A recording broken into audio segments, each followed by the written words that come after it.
like it? I like it a lot. It's a good machine. Fast. Mm-hmm.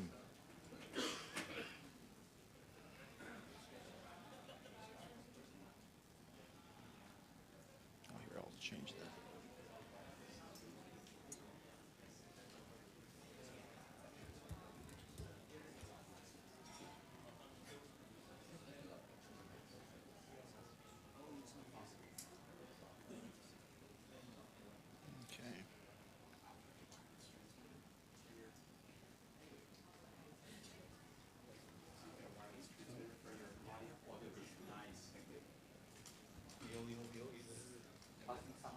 Okay. And you're still comfortable with 5 minutes? Easily. Okay, excellent. So I will put this up, and you are. Did I see you were first? I'm the first guy. Yeah. So what I'll do is I'll make sure right after I'm done giving your introductions and I start going to opening remarks, I'll pull this up and it'll be there. Ideal. And this is the clicker. Right. Forward, backward. Okay. Pretty simple. And when we start the panel, you'll be holding this because you'll be the first one using it. Okay. And then as soon as you're done using it, hand it off to Wilson. I'll do that. And so that when it's his turn, he's got it in his hands. Okay. Right? All right, cool. And I asked everyone, of course, to leave that spot open for Wilson, but why don't you sit right next to him? I'll sit in that chair and I can Yeah. at least turn the head and see what I'm looking at. Cool. All right. All right, thanks. All right, thank you, sir.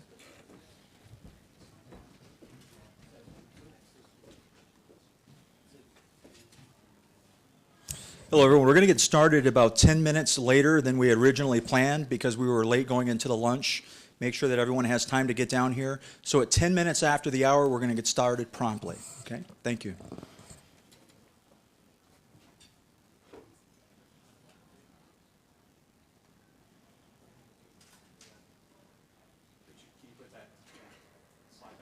Yes.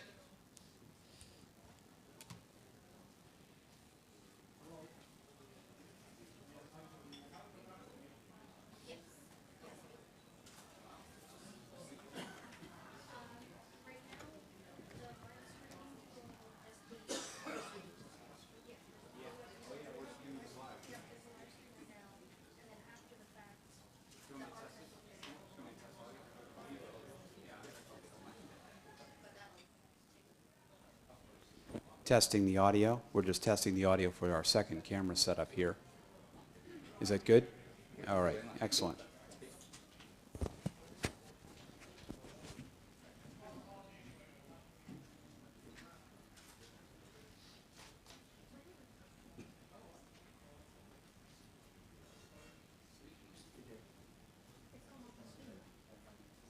Well, it moved.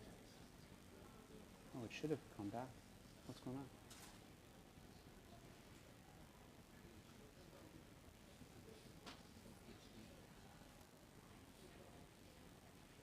Why is it compressed like that? Oh.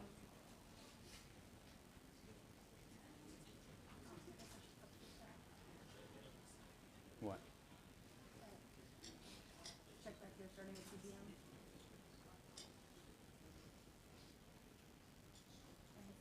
I do too. I gotta fix it. I just haven't in the cycles yet. I thought it was backed up. There's some delete.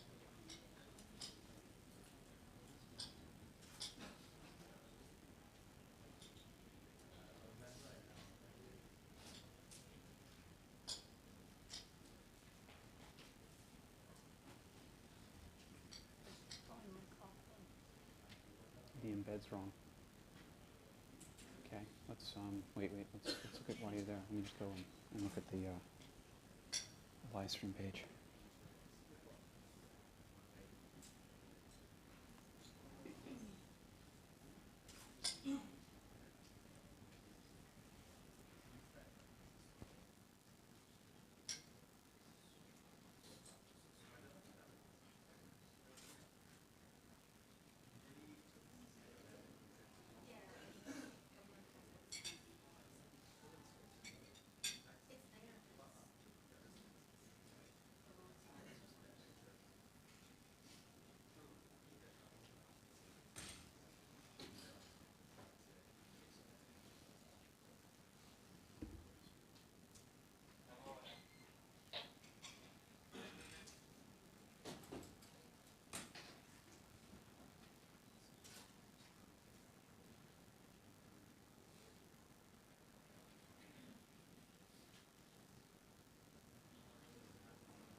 Good afternoon, everyone. My name is Richard Jimerson. I'm with the Internet Society. I'd like to thank you very much for joining us this afternoon for the start of our ION conference here with, at the meeting with SITF.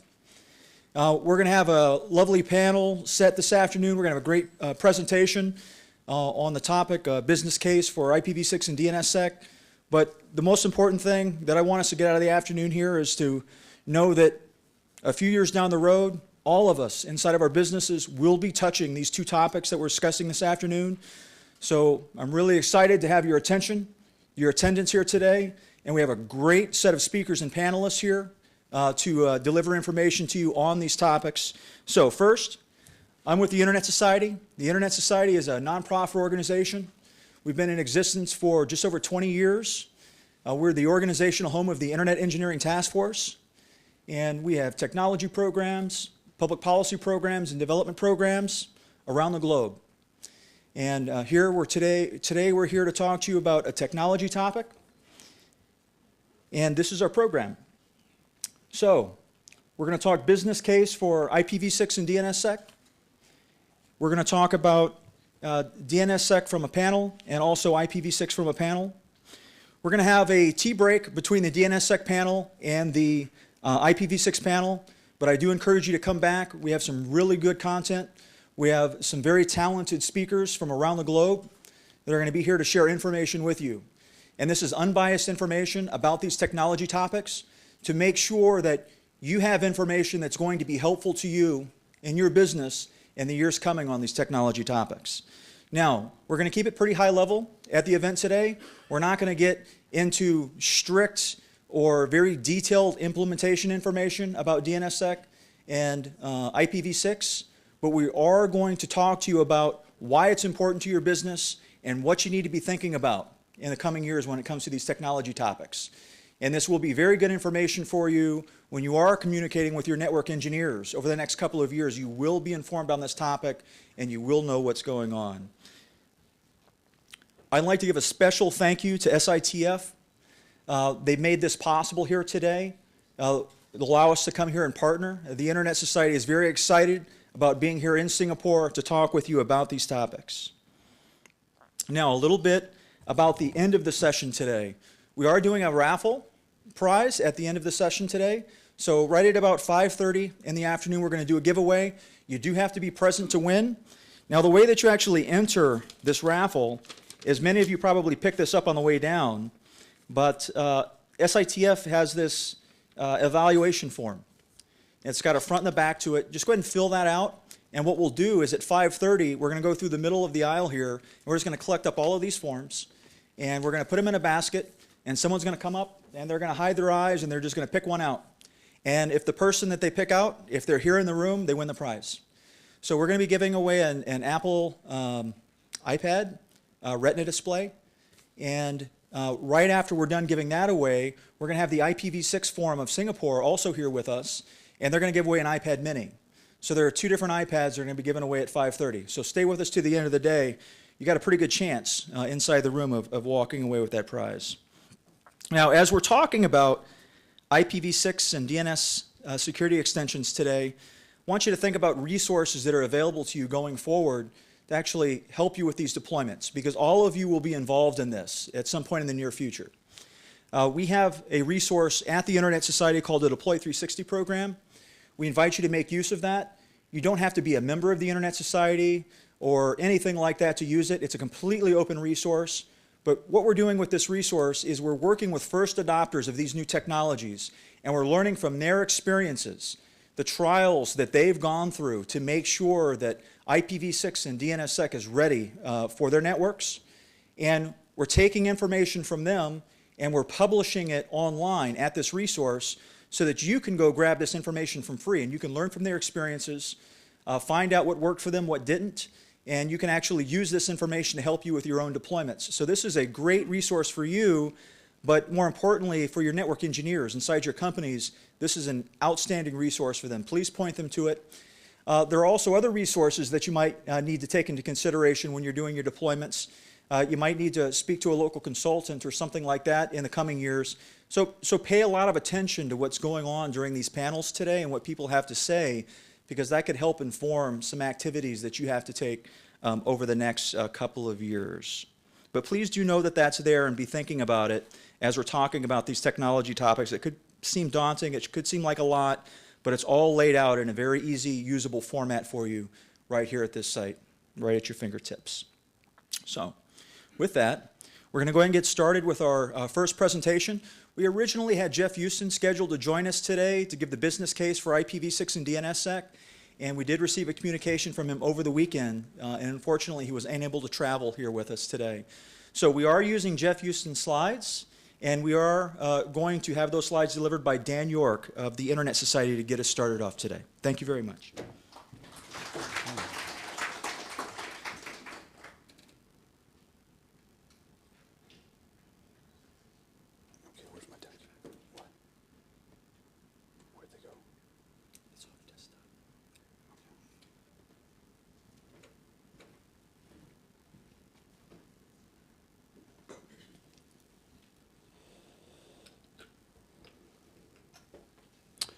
Good afternoon. Thank you for joining us for this session that we're doing here. As Richard said, I'm not Jeff Houston. I couldn't begin to bring his background here to do this, but for a brief while I'm going to at least try to play him for the show we have here to go today. So we want to talk here about the business case around deploying IPv6 and DNSSEC.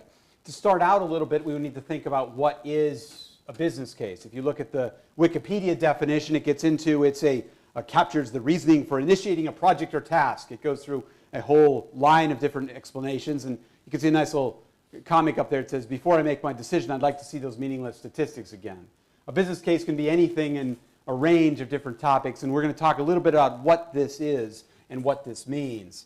If you get down to it, Jeff framed the basics of business into two drivers. There's either the driver of greed or the driver of fear. And if you think about it, greed is when you want to maximize the return. You want to make a profit. You want to make some money in here. And fear is the driver when you are looking to minimize your risk. You're looking to do something. So these two, greed and fear, are the fundamental drivers of so much of innovation and so much of what we're doing. We're either seeking to make more profit or we're seeking to minimize our risk. So the question we're going to look at in this next 45 minutes or so as we go here is, what's the major business driver for IPv6? Is it greed or is it fear? And what about DNSSEC? What is the driver that we're seeing here? What is the business reason for going here? Let me start, though, and ask a question. How many of you in this audience are currently working with IPv6 in some way? Okay, a number of folks. Anybody working with DNSSEC? Okay. Fewer hands. Okay, well, this is good. So we're going to talk a lot about what's involved with this. When we start out to talk about this, one of the fundamental questions is, why are we even talking about this? What was the business case for IPv4? How did that come about? So to get there, we need to take a step back and talk about sort of macroeconomics, how this all came about, and the origins of the internet and how this began. If we think about it, the internet, when it began some 30-ish years ago in the way that we think about it today, was a result of a transition from circuit switching technology to packet switching. And really, I'll think about it in the forms of telecommunications and the world that we had then that was all about delivering voice communications. It was all about circuits. It was all about getting connections from one place to the other. And then along came packet switching, when all of a sudden you would no longer have this dedicated circuit, but you'd break it up into a bunch of little packets. It had a couple of fundamental challenges and disruptions that happened. One was that we had lower network costs. The costs that used to be in the telco network were now changed a bit. They were lowered because a lot of that functionality that had been in the middle of the network was now being pushed out to the edge of the network, to the devices and computer systems and things that were out there. The other piece was that people started to realize that you could do more with the packet-based networks than you could with the circuit-based networks. Just think, how many people here use a tool like Skype for communication? Okay, I see a good number of hands on that one, right? And how many people have used it for video? All right? Yeah, again, we've gone beyond the capabilities that we used to have into new capabilities that are possible in the packet-switched world. that are out there. And so we have all this larger realm of things. If we think about supply versus demand, and we look at it on a chart here with an axis of increasing price and increasing quantity, generally we can think about demand. There's less quantity when the price is high. When it costs more, there's not as much demand. People don't want it as much. But as the cost decreases and goes further out, more and more people want it. Fundamental issue about demand. You know, as the unit price drops, more people want it, more markets are found. It's a fundamental part of what we look at in here. On the opposite side, on the supply side, when the cost to produce or the cost of selling, the sale price is low, it's not as many people who are interested. But as the price starts to increase, more and more companies, more and more vendors want to get into that space. All of this. This is the kind of fundamentals of supply and demand. And when we look at these two together, somewhere in there's a market equilibrium when the amount of supply, intersects with the amount of demand. And this is just what happens in the market as we think, in any industry, in any kind of products and commodities, not anything to do with this. But if we think about what happened with the transition to IP and the IP networks and the internet, what happened was we had a reduced cost of supply. It was a lot cheaper and easier to go and deploy IP-based networks, internet networks, pieces like this. Within the network, there was a lowering of cost of that. Interestingly, though, there was also an increase in the perception of value. Now suddenly I could do video conferencing in addition to voice. I could do other file sharing. I could do sharing of images and things that I could not do in the way that it was before.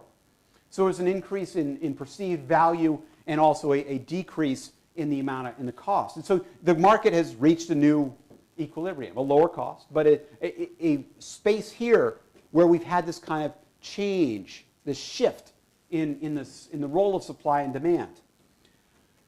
So if we go back and think about, so this is sort of at the high level, how these shifts work and the pieces that go in here. If we think about how the internet began some 30-ish years ago when we started all this, we moved from, again, circuit switching to packet switching. And we had this drop in cost. It was easier to go. And what happened was a whole number of new ISPs, internet service providers, emerged. New companies got into the space because we had a moment when it was cheaper. You could buy a circuit and you could turn it around and you could turn that into packet-based networks and sell it to a wide range of people. And so a whole flood of internet service providers and small companies, startups, everyone else were launching internet service providers. My first internet connection that I had where I lived back in the United States was through a small company. It was not through one of the incumbent telecommunication providers. It was not through somebody like that because the incumbent telcos, who were the providers certainly in those days, they had this issue. They were unable or unwilling to cannibalize their existing markets. And what was this internet thing about? It wasn't really it was a fad. It was going to go away. So why would they take the high risk to go and invest in something that was as outlandish as this idea that we would get all of our stuff over the internet? What was this thing? It was all a big fad like this. So the incumbents didn't necessarily do that. So in the beginning stages of the internet, and Jeff put this as 90 to 95 in that kind of general ballpark, a lot of the first connectivity was all through small ISPs. Small providers were a lot of the people who played in that space. Now what happened though? Right? The market changed. It started to become this environment where more people could play in this space. And if you go back to those beginning, there was a motivation to go to Jeff's model here of the greed factor. A lot of small companies realized they could make a lot of money in this space. There was money to be made. There was investment. Entrepreneurs could go and jump in there and say, I'm going to go and make money, make a profit. So they were motivated by the greed. And the incumbent telcos suddenly saw all these people eating away market share, and they started to realize, hey, this internet thing really does have some legs. It is something powerful there. And so I want to go and get into that. I want to offer these kind of services. And so they got into that space as well. And so they were driving that on that side. What happened, though, is that the internet matured. Higher service volumes, higher things drove that, the maturing internet that happened. And so you could have large-scale investment. You could have the larger players move in and operate at the economy of scale. And today we're in this environment. There's not startups going out there to offer IPv4 connectivity. It just isn't really happening, except in, I mean, there are some regions of the world where people are still looking at this, but for the majority of places, you know, I don't know the exact economics here in Singapore, but I'd be willing to bet there's probably not a whole lot of new startups for ISPs happening here in Singapore. I'm getting nods. Yeah, there isn't. Okay, it doesn't happen, right? That's a mature market that's there. And the smaller players are being squeezed out. Here's this chart today, right? A lot of the movement has happened where the larger telcos, the larger incumbents, the larger service providers, not all of whom are the original incumbents, right? Some of those original incumbents are still not players, but some of them are. I heard last night we were talking about some of the economics here in Singapore and the major role that Singtel and some of the other organizations play. You know, and so they have become these major providers that are in here. You know, and that was then. Today we're in 2013, and the question comes in is, you know, could these same dynamics work for IPv6? Could we use those same kind of things? Not really. And we'll talk about why. The reality of IPv6, when we start to look at it, is the competitive differentiators that were there in the beginning of IPv4 are no longer quite there. It's not really a big cost differential, although we'll have a little discussion about that a little bit later. There's not a lot of functionality difference. There's very little consumer demand. Not at the current time a lot of services that make a difference of it. So on some level, there's not a lot of a driver for it from the competitive point of view. From the business value point of view as here, there's not a lot here.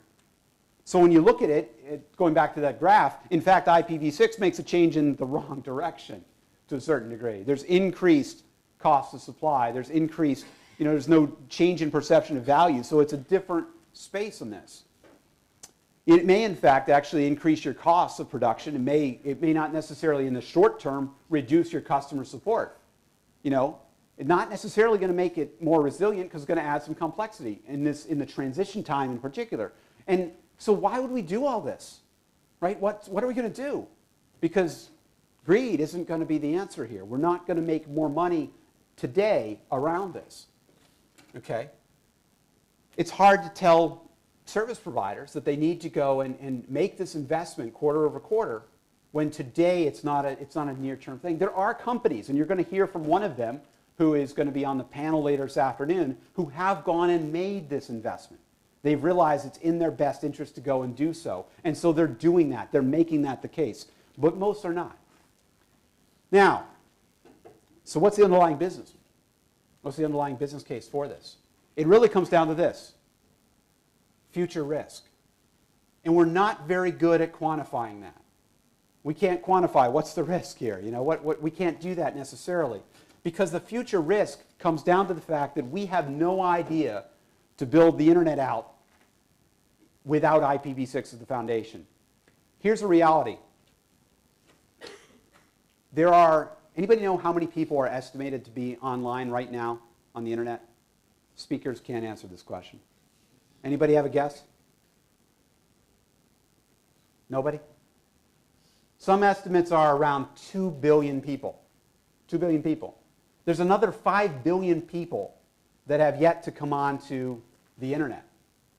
And many of them are in this region of the world and in some of the other regions, and there's all these people who are looking to come on to the internet. How many people are looking at Internet of Things, sensor networks, connecting IP addresses into, I see some nods out there. Okay, we're looking at how we turn our homes into wired places, smart grids, you know, the home of the future. We had sessions here talking about innovation and the new features that we're doing when we IP enable everything.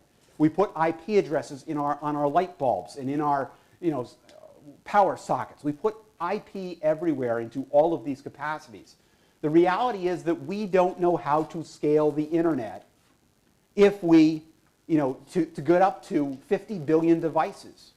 Because each of those new people coming on is not just bringing one computer onto the network, they're bringing 5 or 10 or 50.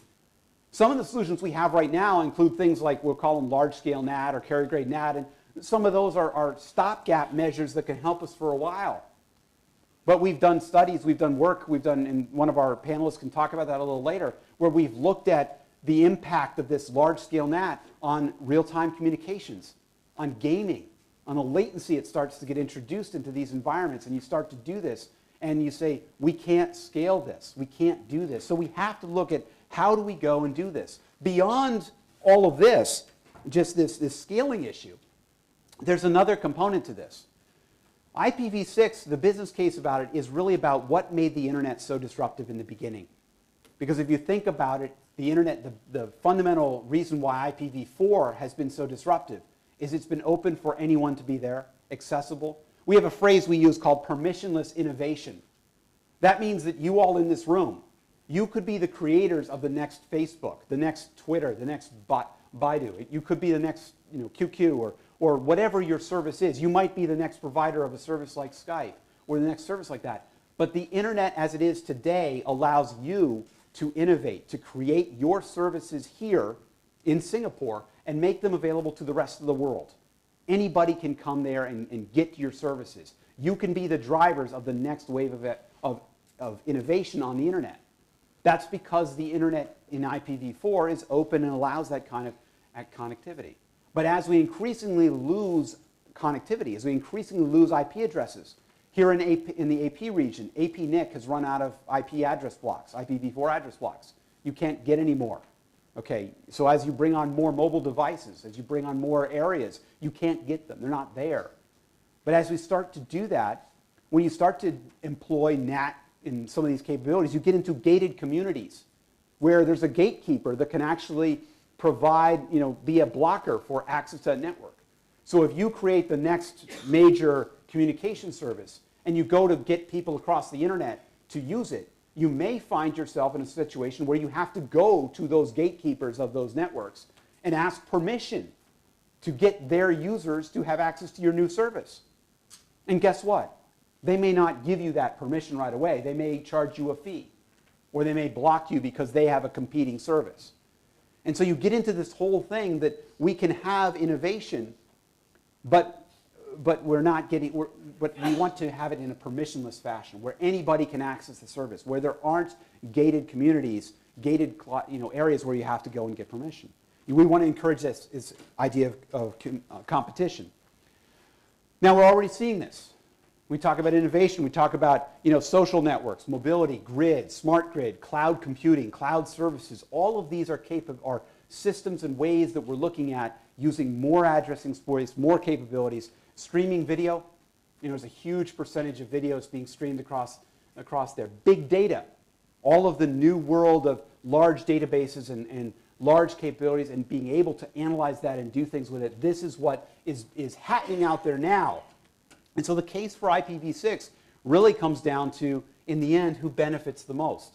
The consumer does. Not necessarily the incumbents who are there, but the consumers go and do that. Now the transition from IPv4 to IPv6 will take some time. And a question that has been asked when you start talking about economics is, if there's no immediate benefit to incumbents, is this some kind of market failure? Is this a failure of the market to work, to come to an equilibrium to work with this? And you can have a long definition of it, but basically it's the idea that goods and services are not as efficient. They don't work. Why should we go and do this? But the really question that comes down to with IPv6 and our panel this afternoon that we'll hear about, we'll talk about this in some degree, is, is it really this hard? Or is this more of an issue that we're into this mode where we'll move when we have to, but not until that point in time? And there are some who are in that mode. But I think the stories you'll hear this afternoon and the things you'll hear is that so far, there's actually pretty low incremental cost for a lot of what people have found. Okay? There's not as much disruption, especially with proper planning and proper working. And as some of the folks on our IPv6 panel this afternoon will talk about, there's not necessarily any kind of severe service impact or disruption. So it can be done. So the business case for IPv6 comes back to, what are you going to look at in terms of future risk? What do you want to enable this kind of innovation, this kind of capability? How will you help the internet to scale, and will you be part of that? So it's not necessarily has to be rocket science, but you do need to think beyond just copying what your competitors are doing in terms of inaction. You need to think about, what is the future of this? How will it scale? How can we move our applications, our services, our pieces like that? Now, With IPv6, it's fairly straightforward because of the fact that we are running out of IPv4. The NATs, CGN, some of the workaround solutions that we have today will only get us so far. They won't satisfy the needs we have for some of the real-time latency, the gaming, or real-time communications, the gaming capabilities we have there. How do we get to that next step? How do we enable the mobile devices, the sensor homes? I want to switch for a moment and talk about DNSSEC. We have a whole panel that we're going to be talking about DNSSEC coming up here. Let me ask a question. How many of you are familiar with DNSSEC? Okay, a few. All right, yeah, DNSSEC is less understood and less heard about. But the DNS security extensions are a mechanism for securing the domain name system, the connections that we have. When we go to www.example.com or www.example.sg or whatever it may be, when we go to that address, that's the human identifier, right, that we understand. DNS is translating that into a machine identifier that our computers can understand. That's all DNS is. It's that mechanism that takes human identifiers, translates them to computer identifiers, and allows the internet to function, or allows us to work with it. Most of us are not terribly good at remembering IP addresses, particularly when you get into IPv6 addresses. Okay, but that's what DNS is all about. The issue with DNS is it works. It's a remarkable system, actually. It's amazing, and I could go on for hours, but you don't want me to. But it works, but it just works in some cases. There are a number of flaws. We've had a number of issues this past week with a large distributed denial of service attack that's going on right now on parts of the internet. And part of what it's doing is the attack that's going on has been going on this whole past week, has been using amplification attacks that use DNS. They've been using a component of DNS to go and do it. There's attacks like this that can happen in DNS today. There are some ways that it needs to be improved, to be more resilient, more secure. There's some components that we need to do to fix DNS and make this all work. So the question comes up, of course, if you're going to fix this, Jeff categorizes why make DNS slower, a lot more complex to operate, more fragile, more expensive. Now, I might quibble with a few of his points on here, but the point is DNSSEC, which is a way to secure it, does add more complexity. There's some keys and signatures that have to be added. It could make it slower in some cases with the queries that happen inside there. It does make it potentially some more fragile in places like that. But why do all this? Well, let's go back and say, what's the business case for security? If I'm a business, what's my business case for ensuring that my site doesn't get hacked, that my user information isn't exposed out on the internet? What's that business case? What do you do with that? You know, as it says, you know, if you're an online bank, it's relatively easy. But even for other sites, membership sites, you know, any customer databases, any kind of information you're using, if you provide a portal, that kind of information is important. And, you know, customers have this issue, and we always have this challenge with customers, with people. There's this trade-off. I could have this chart, this continuum of convenience versus security. And the lower convenience, if you just give people log in with a simple password, it's very convenient, very easy, but the security is very low. On the other hand, you could carry a little two-factor ID card, like I know somebody out there has, who showed me it yesterday, that has his little ID on it that he has to go and enter into his computer in order to log into his system. High security, not so good on convenience, because he has to remember that card if he has to go and log in. There's this continuum between convenience and security, and trying to find that balancing act in the middle is part of what is hard, because customers very often want something as simple and easy as possible. So a challenge with DNSSEC, or part of what DNSSEC looks at is, you know, DNS today is vulnerable to issues. And more importantly, the second point, DNS isn't really what we use around security as much. We use certificates, SSL, which in the standards community we talk about as TLS, transport layer security, but it's commonly we think of it as SSL. Okay, that's that little lock we get in our browser, right? We go to a site, we do HTTPS or something, we get that nice little lock, and we feel secure, right? I see nodding heads. How secure are we really? Not so much. Because the reality is this, there's a number of problems to it, and we're going to talk about some of those. The existing environment that we have for trust on the internet relies on certificates, on SSL certificates that are in there, on this HTTPS layer when you were talking HTTP, but for other protocols as well. It relies on certificates and certificate authorities, which has a number of attacks. We're going to talk about a couple in a moment. If we can secure DNS, then we can go and add on a layer that additionally secures the certificates that are out there. Any of you hear about the Komodo hacker attack? It was back in 2011. Okay, I see a few nods. This was an attack where somebody broke into one of the certificate authorities, okay, wound up getting some valid certificates, and set himself up in a position where he could intercept people's connections to their email, to their finances, to their other things, and he could sniff all their passwords, know all their things. I think the article said something like 300,000 people or so were seen, he gathered all their information, did all these kinds of things, because of the fact that he could get into that environment and he could pretend to be that. They all saw a lock. They thought they were secure, right? They saw that little lock icon. They said, oh, I'm secure. I'm reading my email. I'm interacting with my bank. This is good. It's all secure. When in fact they weren't. The fundamental issue is that the hierarchy of domain names, the DNS, is disconnected from the certificate system that we use for our trust environment. Okay, your browser doesn't know which domain name certificate, which certificate it should use. And so it has to trust all of them. Have any of you looked inside your browser at all the certificates that are installed inside there, the root certificates? Anybody done that? Or am I the only geek you? Okay, I see it. One or two. All right. Yeah, okay, so there's a few people who would do that. But you know what? There's about 1,500 certificate authorities by some of the studies that are out there. CAs, as we call them. Each of those can sign a certificate, an SSL certificate, for any domain, anyone. So I can go and I could go to somebody and get a certificate for google.com. Okay? I could put that into my server, and I could start to, if I could get in an environment where I could redirect you to my web server or use DNS to go and do this I could wind up having you come to my certificate, and Google's maybe a bad example because it's, maybe you don't care about the certificate there, but let's say it's PayPal, okay, or something where you're dealing with money, or a bank that you're looking to do that. I could trick you into that because it would look like you have that lock. It would look like you're secure. It would look like you're doing that, but you're not. Okay, some of those CAs are not very well secured. Some of them have been hacked. Some of them have had those kind of issues going on there. Some of them have just been very open that they'll let people go and get a new certificate. That's all they have to go and do.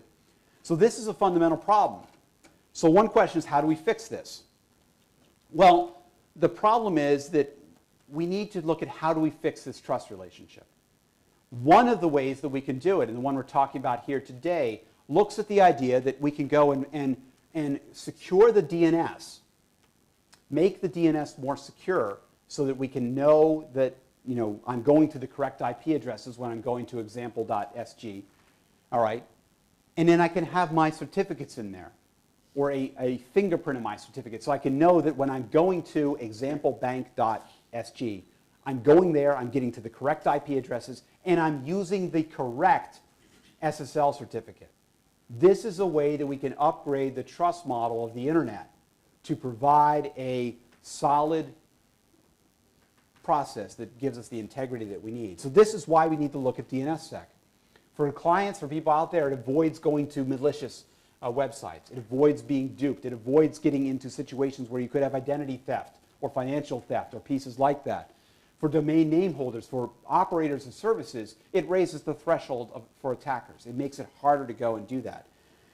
A challenge with DNSSEC right now, and something we'll talk about in the next panel coming up in a little bit here, is that we're in a bit of a situation, of a gridlock, where we've got a situation where we need to have validation tools, DNS resolvers that are validating DNSSEC queries. We need to get those deployed out there to internet service providers and to enterprise networks and to others, DNS caching servers that need to be able to start validating DNSSEC. At the same time, those aren't very useful if there aren't a lot of signed domains.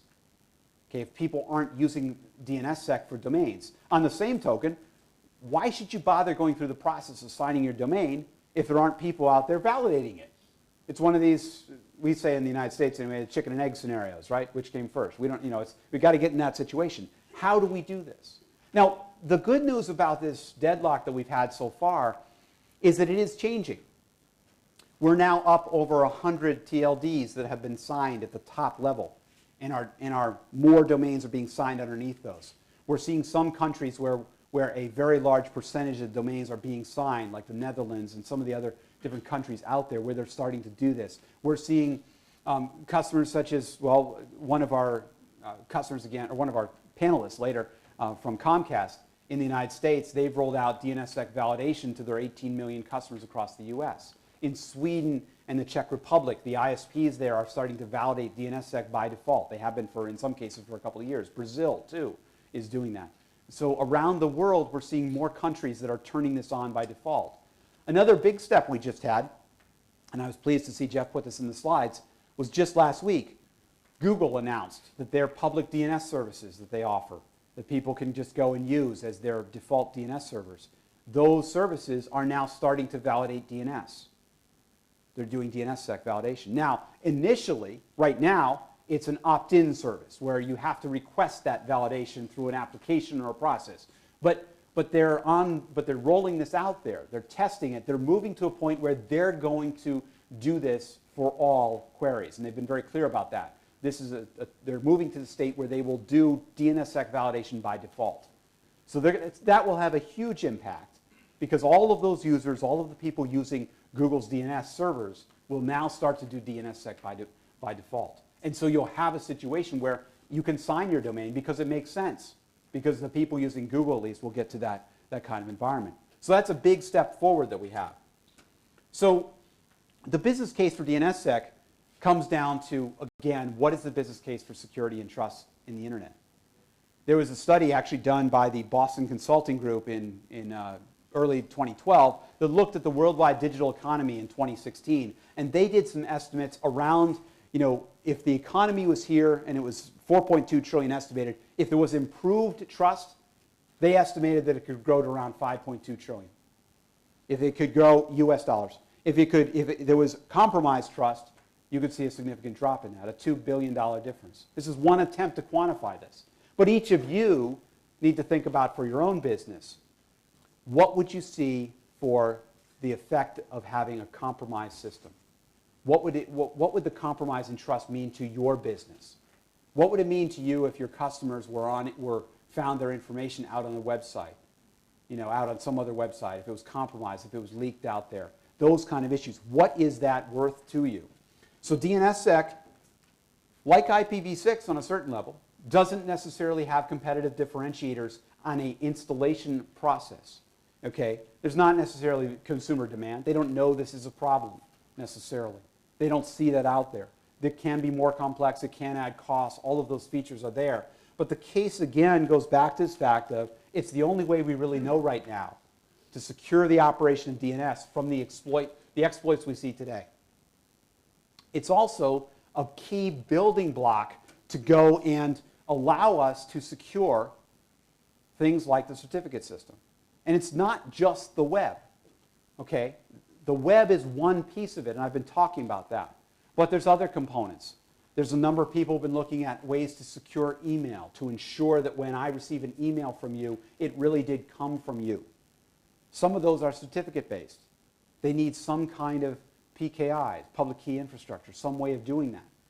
Once we have DNSSEC and DANE as part of that, DANE being the way to go and provide the certificate security, we have the ability to go and innovate with a secure and trusted infrastructure. We have a way to go and do this. There's what mechanisms for email. There's people looking at it for voice over IP, for IP-based communications. What can you do if I want to have a secure connection to you over IP, and I have a mechanism to get certificates or fingerprints of certificates out of DNS?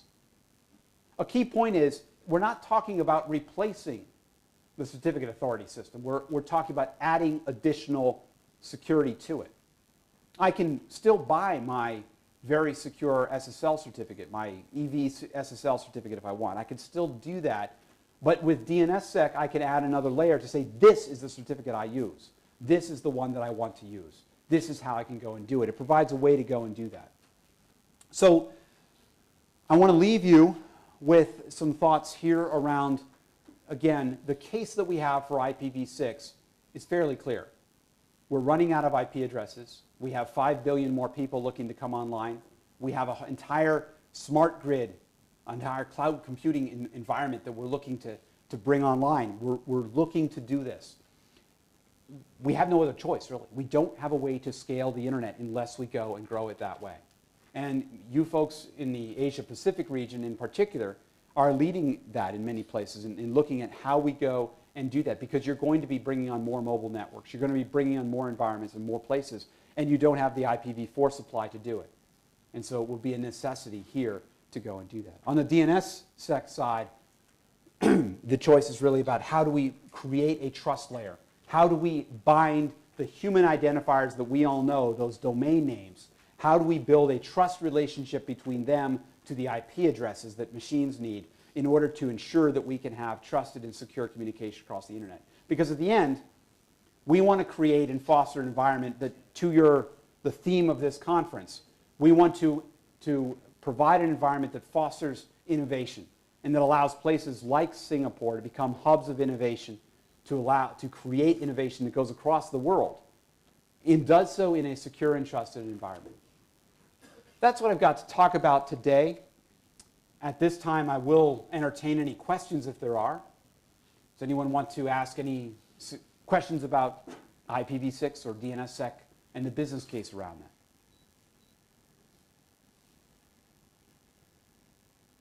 Anyone? Do you have a question? Sanjay, do you have a question you want to ask?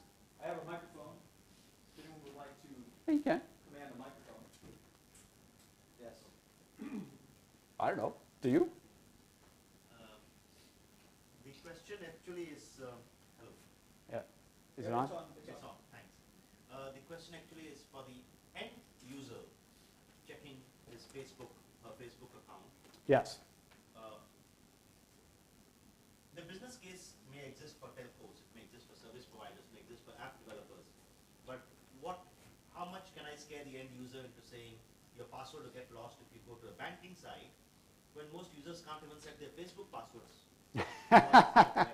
So the question is, I'm not sure if we're getting that for the audio feed, but the question was, how can we help the end users if they can't even set their own Facebook password correctly? Well, the actually interesting thing about Facebook, for instance, is that Facebook is fully accessible over IPv6 already today, as are Google services. In fact, one of the statistics, are you going to talk about your statistics of how much percentage-wise?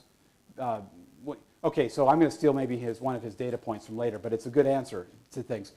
When John talks about Comcast later, they've had a statistic that when they've turned up a house onto IPv6, they found that over 40% of the traffic coming out of that house is going over IPv6. Is that still accurate? Okay. So you wind up with that kind of level of connectivity because people are using things like Facebook, YouTube, Netflix, all of which are coming out over IPv6. So you've got those major services, Wikipedia, all of those major things are over there. To the end user, IPv6 on a certain level shouldn't matter. It should just happen underneath. They should be able to go there and connect to that without any kind of issue. So on a certain level, the major question for the end user they need to be thinking about is, do the devices they own, will those work with IPv6? That's really the question. When they're going and buying that large TV that's IP connected, that's internet connected, will it work over IPv6?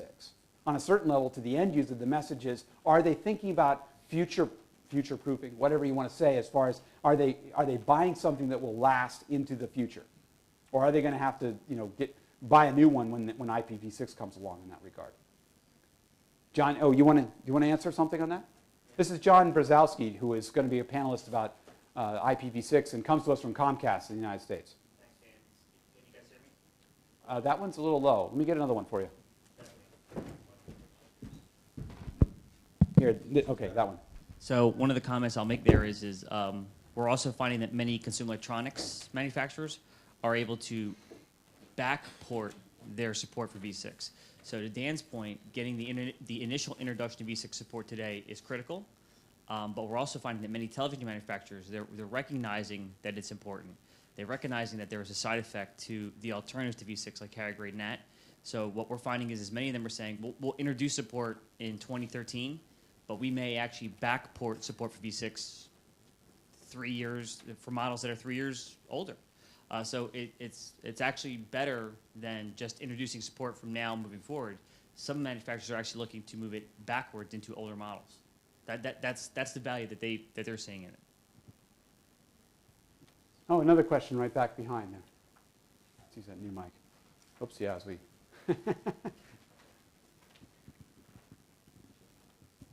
Hi, thank you for this. I would just want a question from Internet Society's point of view. You must have some kind of sort of ideal scenario goals of adoption over time. Could you share with us what you see in terms of coexistence of IPv4 to V6 over what period of time, and when do you think that inflection point is going to happen, and how it's going to happen? Thank you. Oh boy, if I had a crystal ball for that one, it's a great question.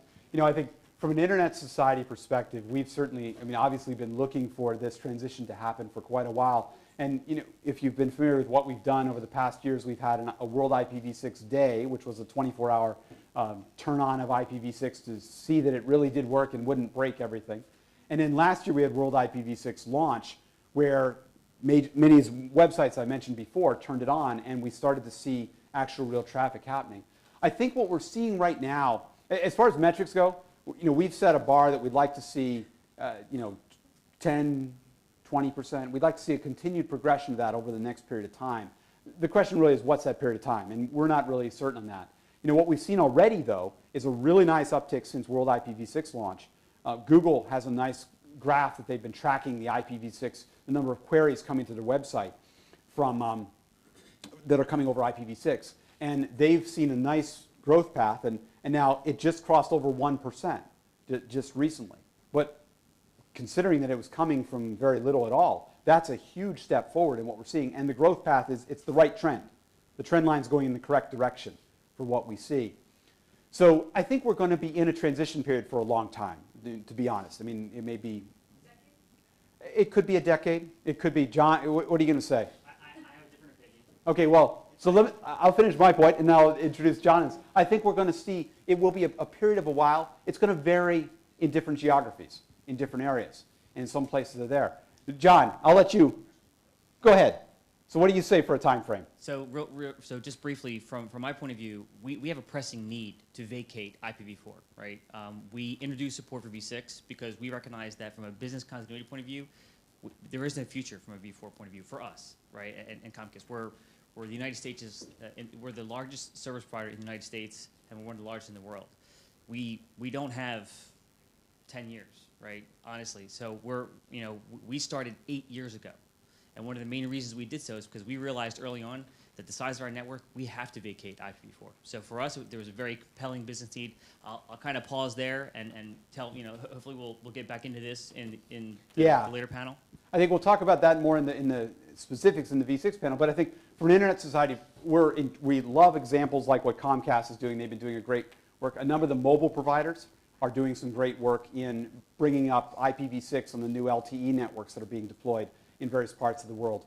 We're seeing a number of the providers in Europe and in other places. If you go to our World IPv6 launch site, worldipv6launch.org, we have a measurements tab that is showing measurements happening now of network operators who are deploying IPv6 and doing now. And all of them are increasing. It's a wonderful time in many ways for people who have been talking about IPv6 for so long and just kind of being voices crying in the wilderness. But now we're actually seeing we're seeing the actual adoption happening. So I think we're also seeing there's been an interesting number of presentations lately about companies that are looking and saying, you know what, I've got to get there someday. So what they're doing is they're adopting IPv6 in their data center. They're moving their data centers into IPv6 and then putting IPv4 gateways around the edge of it. So we're seeing companies who are looking in this kind of more forward-thinking mindset and saying, I've got to get there. So let's start to make that move. I think it will be a while. I would not be surprised if we're still having IPv4 addresses and pools around a decade from now in some areas, because we will have embedded devices and systems that are out there that may not be able to be upgraded to IPv6. But I think what we'll see, though, is that we'll see those areas increasingly reduced to islands. of IPv4. And what's interesting is there's some work going on now where we're seeing a good amount of services that are being offered over IPv6. And you start to look at some of the, especially the real-time communications and the gaming and some of the pieces that are there. And there's some real studies and tests that have shown the performance increase that happens when you're going native v6 versus going through multiple layers of NAT that you have to go through when you start talking about IPv4 environments. So some of those, I think, are going to actually drive some of this investment in IPv6 because people are going to start to say, well, I can keep adding layers of NAT with the added latency and the components that are part of that, or I can go to straight native IPv6 and I can start to go and do this and get that better performance and that lack of latency. So I think we're going to continue to see that as drivers that will help move that. It will take a while, and there'll be a number of transition places, but increasingly we'll see IPv4 islands happening. Any further questions?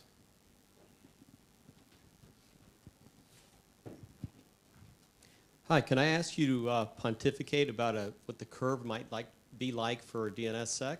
I mean, this is we understand IPv6 is going to coexist with IPv4 for a while, and therefore there's going to be this long tail.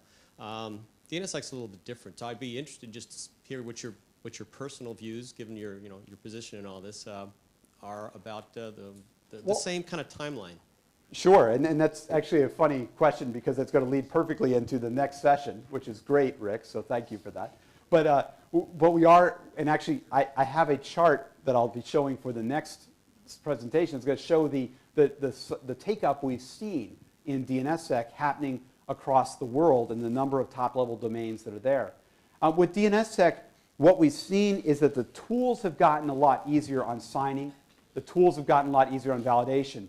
I think the big driver is things like Google rolling out DNSSEC validation, the ISPs like Comcast, like the others in Europe that are rolling out validation. They're making it easy for people to go and do that. And so you're seeing the automation, and the other piece that you're seeing is the automation of key signing. A lot of the early DNSSEC work, it was hard. It was complicated. You had to go through a bunch of different things to go and sign your keys and make your DNS zone more secure. Now it's reduced down to a couple of lines of code or a couple of configuration lines, maybe even one in some cases, to go and turn this signing on within your signing. And also in the resolver side. You've made it so you can just get into a couple lines. So that automation and the tools and the applications have brought us to this condition where we're at the stage where we've finally got something happening. The other piece that I really think is driving a change in thinking about DNSSEC is this whole idea of what we call DANE, this ability to secure SSL. Because now, the base threat that DNSSEC secures against is man-in-the-middle attacks that get into, am I getting to the correct IP addresses? And those are real. We've seen redirections of websites. We've seen people redirecting websites for phishing, for advertising, for other purposes. We're seeing that now. But when you look at how do you apply this trust infrastructure to something that's much more important, such as certificates and ensuring the confidentiality of financial transactions and pieces like that, now, all of a sudden, you've got a much bigger financial case for saying, look, this is important. I've got a way to ensure that my users are, in fact, reaching my site.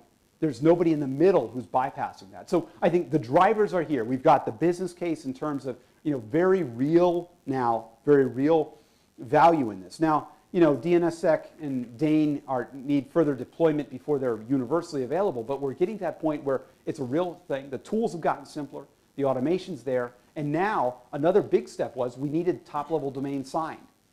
We needed to be able to get, if I signed my own domain, great, but if it wasn't linked into the global chain of trust, the top-level domains, it didn't matter. Well, now we're up over 100. More domains are out of 300. We're getting there as more and more country code domains are being signed. All of the new GTLDs, the new generic top-level domains that ICANN is going to be rolling out over the course of the next couple of years, all of those are going to have DNSSEC built in, as part of that.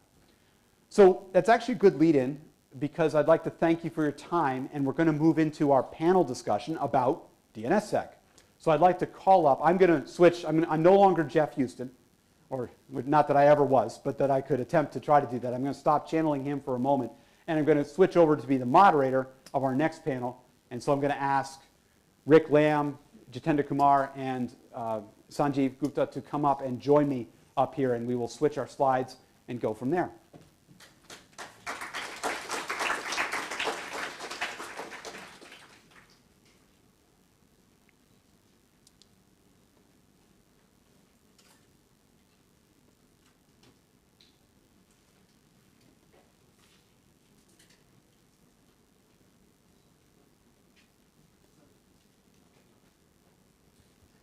Okay, come on up, gentlemen.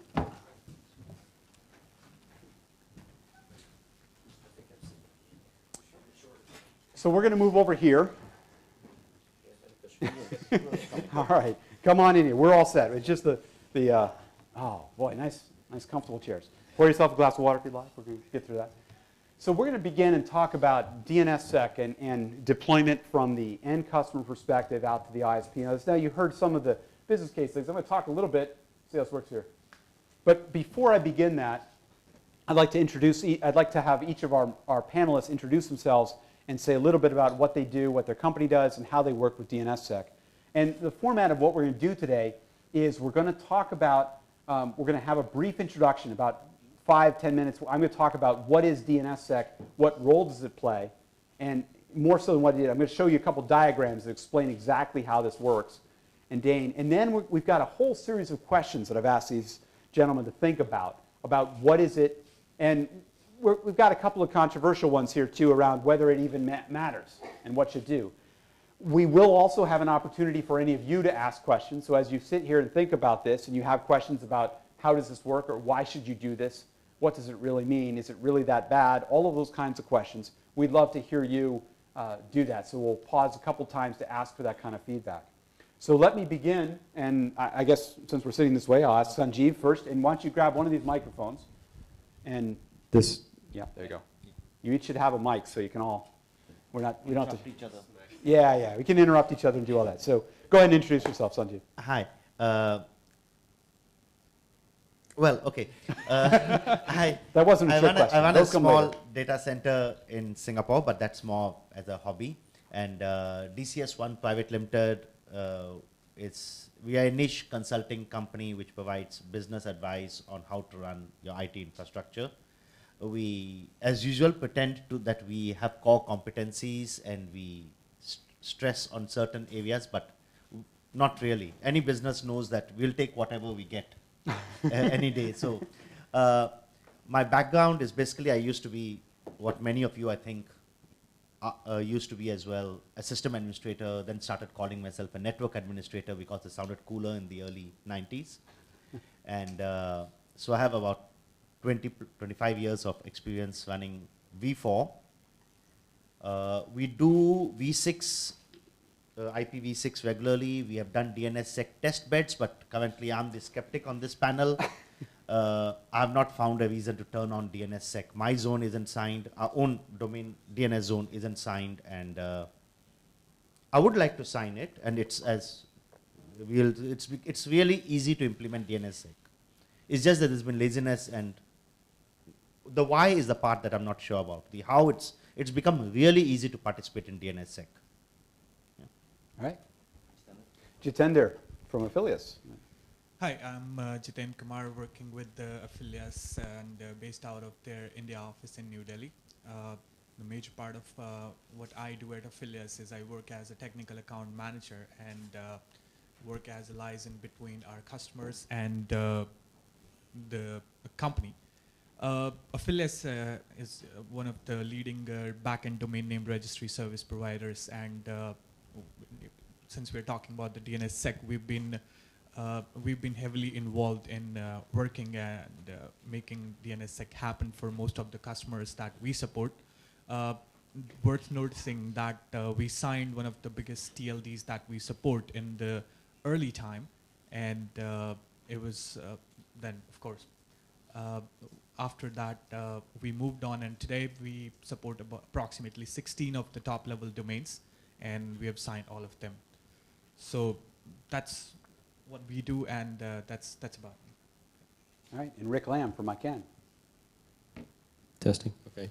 Hi. Yeah, I'm Rick Lamb. I'm the DNSSEC program manager at ICANN. So I'm responsible for ICANN's policy and technical issues regarding DNSSEC. So it's DNSSEC 24/7 for me. That's my life. But before that, I started a couple small businesses, and I feel lucky enough to have had that sort of opportunity. And it always, when I see any crowd, I want to energize everyone and say, come on, just do this. I mean, both companies, or all the companies I had, were all us all working out of our bedrooms or out of our homes and building stuff, anything from routers, you know, I don't know if you know, remember IXP, Novell, TechNet, TCP, Stacks, X25, you name it. All right, this is all stuff that doesn't take much, other than a lot of motivation and some basic rule of law and understanding how the patent system works in your country. It's really amazing. So that's what I hope I bring to the table. I see DNSSEC as an opportunity. You know, we're up here beating our chests and telling people about DNSSEC, and not everyone is taking it up. I see that as an opportunity for those in the audience looking for, like this conference says, an opportunity to combine technology and innovation to actually make some money. Anyway, thanks. All right. So I want to just give a couple of slides to illustrate the issue and the way that DNSSEC works. And so I'm going to just do a quick little introduction. And DNSSEC is the DNS security extensions. It's defined in some RFCs that are out there for those who want to look at it. But it fundamentally ensures that the information that you put into DNS is the same information somebody else gets out. And I want to explain why this is important and look at this. In a typical environment, when you go to your web browser and you enter in www.example.com or example.sg or whatever domain name you use, it's going to go, and your web browser is going to go out to your local DNS resolver. There's actually a couple steps in there, but basically you have, you know, if you've ever been in your Windows or Mac network preferences and you've set up your DNS servers or you've seen what's in there, those are the resolvers that it's using to go and find out what is the IP address. Because computers need computer identifiers. They need IP addresses to be able to talk to it. But we don't work well with those. We need human identifiers, the domain names. And so we work with that. Well, this is what happens. And so the DNS resolver checks its local cache that it has on its system. And it says, do I know what the IP address is for example.com? If it does, it sends it back to the web browser. The web browser does its thing. Everything happens there. If the local resolver does not have it in its cache, it goes out and queries DNS. And there's a whole process where it goes and does this. It goes out looking for, you know, who is authoritative for example.com, for .com, up to the root. It goes through this whole process to look at how this works. This is how DNS works. It gets back there. The issue that you get into is that DNS works on speed. So the first result that a resolver gets back is the one that it uses and it passes on. So the challenge or the opportunity for an attacker is that he or she can get themselves to a network where they can be the first one to respond back. And so what you do is you get something like this. An attacker goes back and says, well, www.example.com is actually going to this address instead of the one it's supposed to be.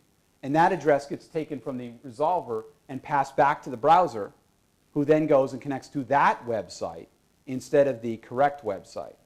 Now, the challenge that we have here is that, the bigger challenge is that that value that was provided by the attacker, that gets cached. It lives on in this cache for a certain time to live, a TTL, a certain amount of time. And so what happens is all the future inquiries get that same bogus response. And this is what's called cache poisoning. It's a way that you wind up getting into a situation where you can do this. And so attackers can go and make this happen.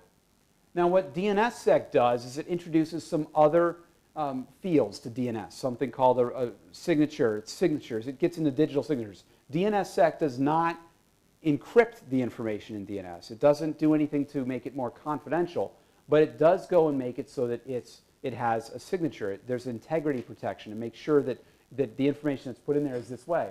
And there's a couple of DNS keys and stuff. So what happens is when I go and I make when the resolver goes and gets its information, it gets back a couple of records called a DNS key and some RR SIGs, and it gets back additional signatures. It goes and it checks those and it says, are those the right ones? Well, a question says, well, can't an attacker spoof this? Can't they if they can change other DNS records, why can't they spoof these DNSSEC records? But this goes into something that's called the chain of trust. What happens is part of your key winds up going up the level, in this case to a .com and to the root, and so it builds up what we call a chain of trust so that I can know cryptographically that this is the right records. And so an attacker who tries to get into here will put their information out there. They could try to spoof this. They could try to go into the situation. But what will happen is the resolver will check this information, and it will say, wait, it doesn't match. And it will pass back an error, something called a serve fail. But this is what DNSSEC does, is it provides a encrypted, a digitally signed mechanism to be sure that the IP addresses that you, as the domain name registrant, the operator, that you put in the DNS are the same ones that somebody gets out. Now, we talked about that. These, the IP addresses that are here. There's two parts to it. We've talked about it. We're going to get into this discussion here a bit. There's the signing side. If you operate a domain, if you own a domain, if you have DNS for that, or if your company does, and you may operate the DNS yourself, or you may have your registrar do it, or you may have a DNS operator do it. Somebody may be doing that for you. You have to sign your domain. You have to put these registrations in it. On the other side, you need to validate that your resolver has to validate signatures, has to check them. So one side you're signing them, one side you're checking it. And this side is the people who are actually running authoritative DNS servers. They're providing DNS service for your domain. And this is all the people who are using DNS, the resolvers that you have on your enterprise network, on your ISP network, all the pieces are like this. So that's what DNS, the parts of this. Now, I do want to talk about this SSL, and I alluded to it in the last presentation, and because I'm not going to go too much into it, but here's the example. Today, when you go out and use just regular SSL, you go to a website, and HTTPS, I get this little lock icon on my browser, and exactly what the lock looks like will depend on your browser, but whatever. It looks like this. This tells me I've got a secure connection. Well, the issue is that you don't know from that lock, are you using the correct certificate? Here's what it can look like. You go out and you query, you try to get the certificate, your firewall or some other middle box goes out there, gets the connection back, and it then breaks the connection and then re-signs the certificate and sends it back to you. This happens all the time. Enterprise firewalls do this, hotels do this, Wi-Fi cafes do this. There's vendors that, they make boxes that do this. Now, sometimes there's benign reasons why companies want to do this. They want to go and they want to pull off log files to go and check statistics. They want to know how many people were visiting certain sites that were at their hotel or at their Wi-Fi cafe. But if you went to your bank's website or you logged into your email and you got that little lock icon and you thought that you're having a secure connection because you've been trained to think that lock means it's secure. The reality is it may be simply being re-signed. Okay, this is happening. This is happening today, probably at this hotel. I haven't actually done a check on this to see, but I don't know if you have or anybody else has, but it could be at this hotel. They could be doing that kind of thing. It happens all the time. This is the connection that happens. This is why part of the challenge with the CA system. So beyond the issue I talked about before of the attacks, there is this issue that you have these other middle boxes and pieces that are here. So what we do is we combine the SSL or TLS, the confidentiality and the secrecy that comes with that, with the integrity of DNSSEC, and that's where we get this DANE. And this is what happens. DANE is a new protocol. The RFCs were just finalized at the end of last year, so it's a brand new protocol. We're starting to see implementations available as plugins for browsers and for other capabilities that would do this. It's not yet widely rolled out there, but as it gets deployed, as browsers start to build this in, as they start to do this, and operating systems, as they start to build the support in, we'll have this ability to go and be able to know, we'll be able to compare the certificate that we got with what should be in DNS. We'll be able to compare the two of those and say, is this the right certificate? If the answer is no, then the browser can do something like put up the little bad lock, the red lock, or whatever it may be. It says or a warning. It says, you're going to the wrong place. Or not you're going to the wrong place, that you have the wrong certificate. So you can go and see that. That's what DANE is all about. I mentioned before, it's not just about the web. There's people looking at it for email. They're looking at it for voice over IP, for other components and capabilities. So that's what we're going to talk about. One more slide about DNSSEC deployment in general, or 2 slides.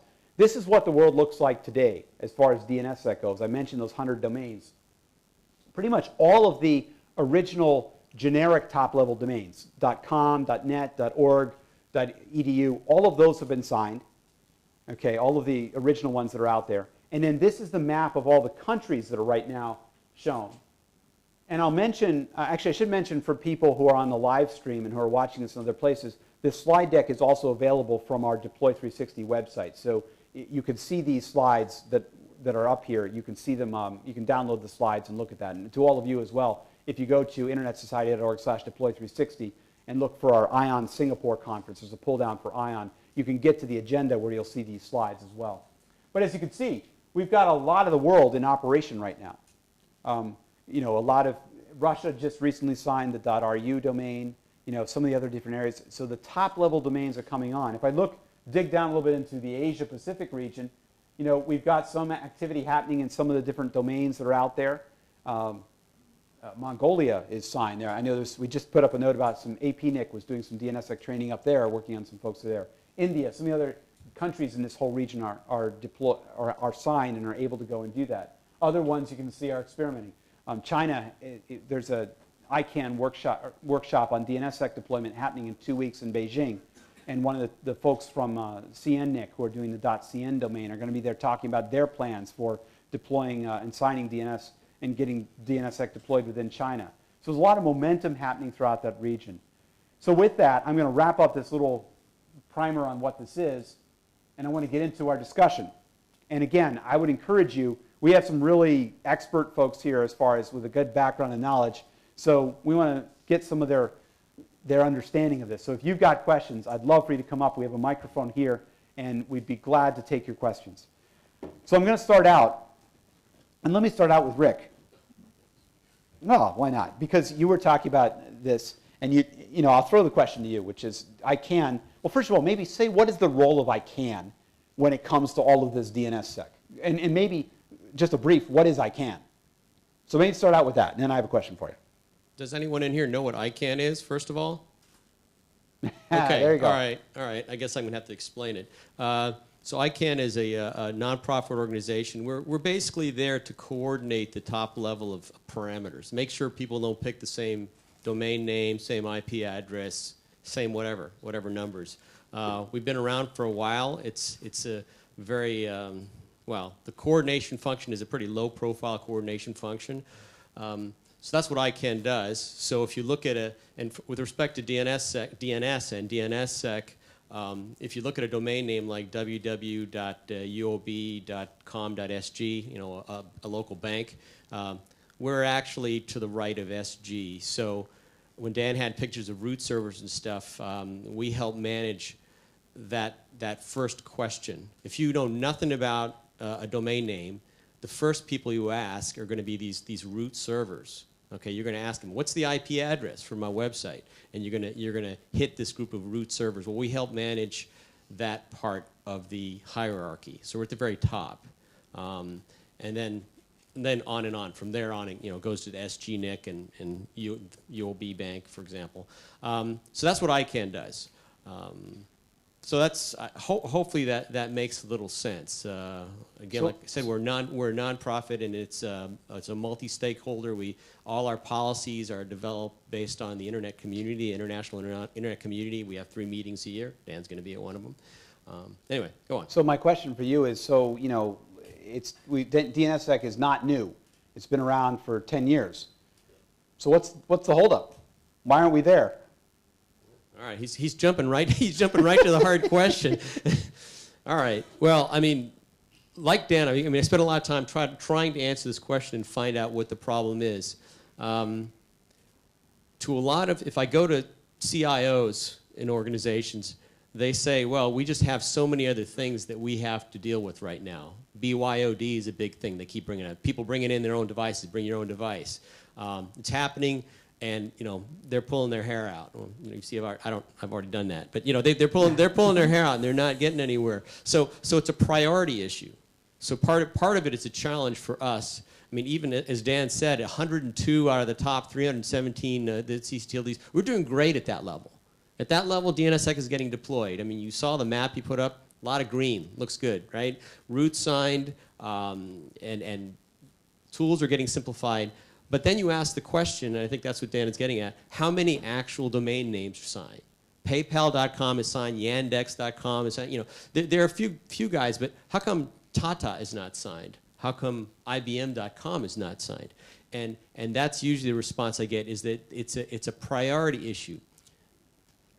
So that's one of the reasons is that it's a priority issue. It's a complexity, perceived complexity. It takes a while for new tools and simplification of the use of these tools to actually reach some of these people and realize that in some cases they can actually just go buy a product. I mean, our own military they were really funny. I was talking to them recently. They have a mandate to deploy DNSSEC. For example, there actually are a number of governments that have either mandated it or pressed really hard in getting DNSSEC deployed in their country. Sweden, Netherlands, somewhat Czech Republic, Brazil, their banks are mandated to do this. And so when you get stuck with something like this, what do you want to do? Well, just make the pain go away. Tell me what to buy. And I wish I wasn't working for ICANN. I'd love to sell them something, so that's one of the problems. They're not. There are plenty of software, there are products out there, but when you want just a dumb turnkey solution, the key management and the greater complexity of something like this does sometimes get in the way of deployment. So the short answer to your question is there are still some perceived complexity issues, and there's some priority issues. People know what's happening. People know they're going to have to deploy it at some point in some way. It's just... So Jitender, I mean, I know, speaking of tools and services, that's one of the things you folks do, is you provide services and tools. What have you heard from, when you're out there talking to customers, to enterprise others, what have you heard, what are their barriers, to getting DNSSEC started? I think I would have to agree with Rick here that priority is one of the key points which basically prevents or basically stalls the deployment over here. And talking about the talking to the customers and seeing what are the maybe stumbling blocks for them as to or what exactly they want to do with the DNSSEC. My opinion, I would say it's more like an allergic shot that people think that they should get in order to prevent what could have happened to them. Mm-hmm. Whereas they think that, okay, since I'm not sick, why should I get it? So, it's possibly you could relate it to the situation where people say, everything is working fine for me, why should I go for it? Right. Why should I add that complexity? What should I do with that? Yeah. So, but this is, I mean... Well, actually, that sounds like a perfect lead into Sanjeev's question. So go ahead. You had the question of, No. I'll come back to you as Jeff Houston's first slide. Where's the fear? Where's the greed? Mm-hmm. Why I've got enough work to do? Why are you coming to me with something new called DNSSEC? So from a CIO's or CTO's point of view, who has to go to a CFO and say, maybe I need a new box, or I need to hire a new architect for 6 months, an outside consultant, or I need to do something about it. The same thing as you said, there's no fear, there's no greed. Will it improve my bottom line running DNSSEC? Even if I was a bank? No. If I don't run DNSSEC, what will happen? Nothing worse than what has been happening the last 10 years, right? So there's no fear. So we'll take this up in next year's budget.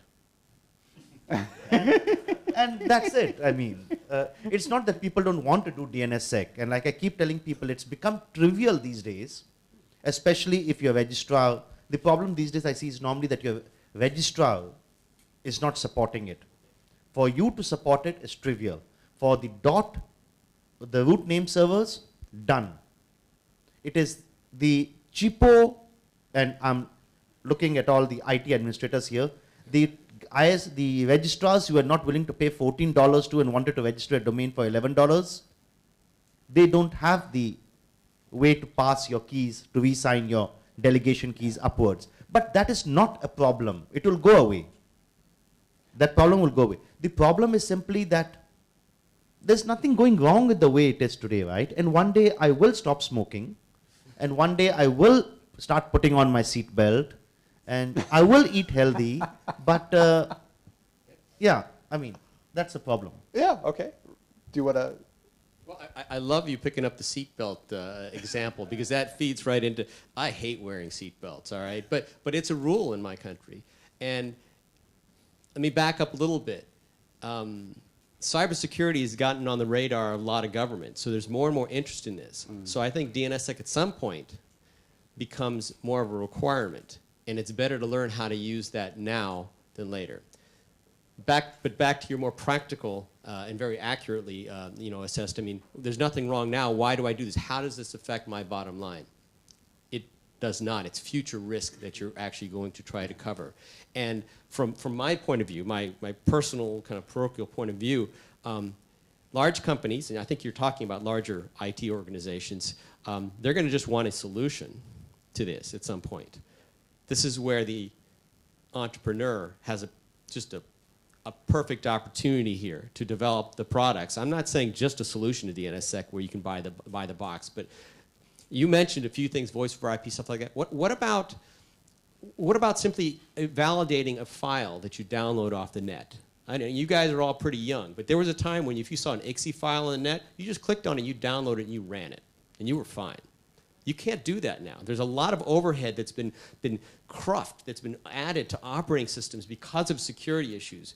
If we can ingrain into the operating system, make it part of the operating system, some form of security. I don't care where it comes from. DNSSEC is a place where it can come from because that's global. We can go back to actually making the user experience simpler. And so, depending on the company, I would agree. This may be something where you're more forced to do it than it is something you actually find a bottom line to. But if the company has a product line, then this is an opportunity to create another product line or improve the delivery of their services. Configuration files, downloads that you're providing to your customers. They will now be able to validate this stuff using something that is globally available. And that's just one random idea, popping out of my head. I mean, there's so many more. I mean, if we, for IT administrators who are here and folks, I mean, there's people who are looking at using DNSSEC, as a way you could store SSH keys. Store them in the DNS, digitally sign them, and now you can, have another way to validate that you're using the correct SSH keys when you're connecting into something. How many people use SSH here or know what SSH is? Okay. Okay. A few. All right. So we've got some folks in that line. I think to your point, there is no perceived fear because I think people aren't fully aware of the situation that we have. They aren't aware of the fact that you can have these, any of these certificate authorities can be compromised and this kind of thing has happened. I think what we've seen, though, is we're seeing an increase in those kind of attacks and those kind of things happening. And so I think that we will see more fear over the next couple of years, I think, because I think we're going to see more of that. Things like this big DDoS, distributed denial of service attack that's happening right now using DNS, not DNSSEC, but DNS amplification attacks. That, I think, will encourage more people to look at how do we secure DNS. And as part of that, we're going to, now that's, I'm not sure that secure DNS would necessarily help with some of the pieces here. There's other pieces like that deal with routing issues around ingress filtering or egress filtering and making sure that packets don't leave your network with IP addresses that are not from your network. Little details like that come in the routing best practices that interact to make DNS more secure. But I think all of these factors together are going to drive more interest in DNS security. So on one level, people who are here learning about DNSSEC today, it's something that you need to be starting to pay attention to and be aware of because you will probably be called upon somewhere in the next little while here to look at how do you secure this? How do you do that? Now, Sanjeev mentioned registrars, and registrars are a challenge because the way it works, right, is as I register my domain at the cheapo domain because the registrar, because I want to pay $11 instead of 14 or whatever it may be. And I want to go and do that. And now that registrar may operate the DNS for my domain, or they may not. I may run my own DNS somewhere else if I have my own DNS service, but I might register it through the cheapo one because I want to pay $11 instead of 14. But the piece here, you know, maybe could one of you explain the relationship between registrars and registries? Sure. I think I'll take that question. Sure. The registrars are basically, they are the companies or organizations who sell the domain names, whereas the registry basically maintains the master copy of the database of the registrants, who are the people or organizations who buy the domain names. So like you mentioned, in typical scenario, since registrar companies are also ISPs, so they would be not only just registering domain names on your behalf, but also they might be offering you services like web hosting as well. Because they kind of have to sometimes because they're selling domain names so cheap. They've got to do something else to make money. Exactly. To just offer it as a bundle package. Right. And I think DNSSEC is also something.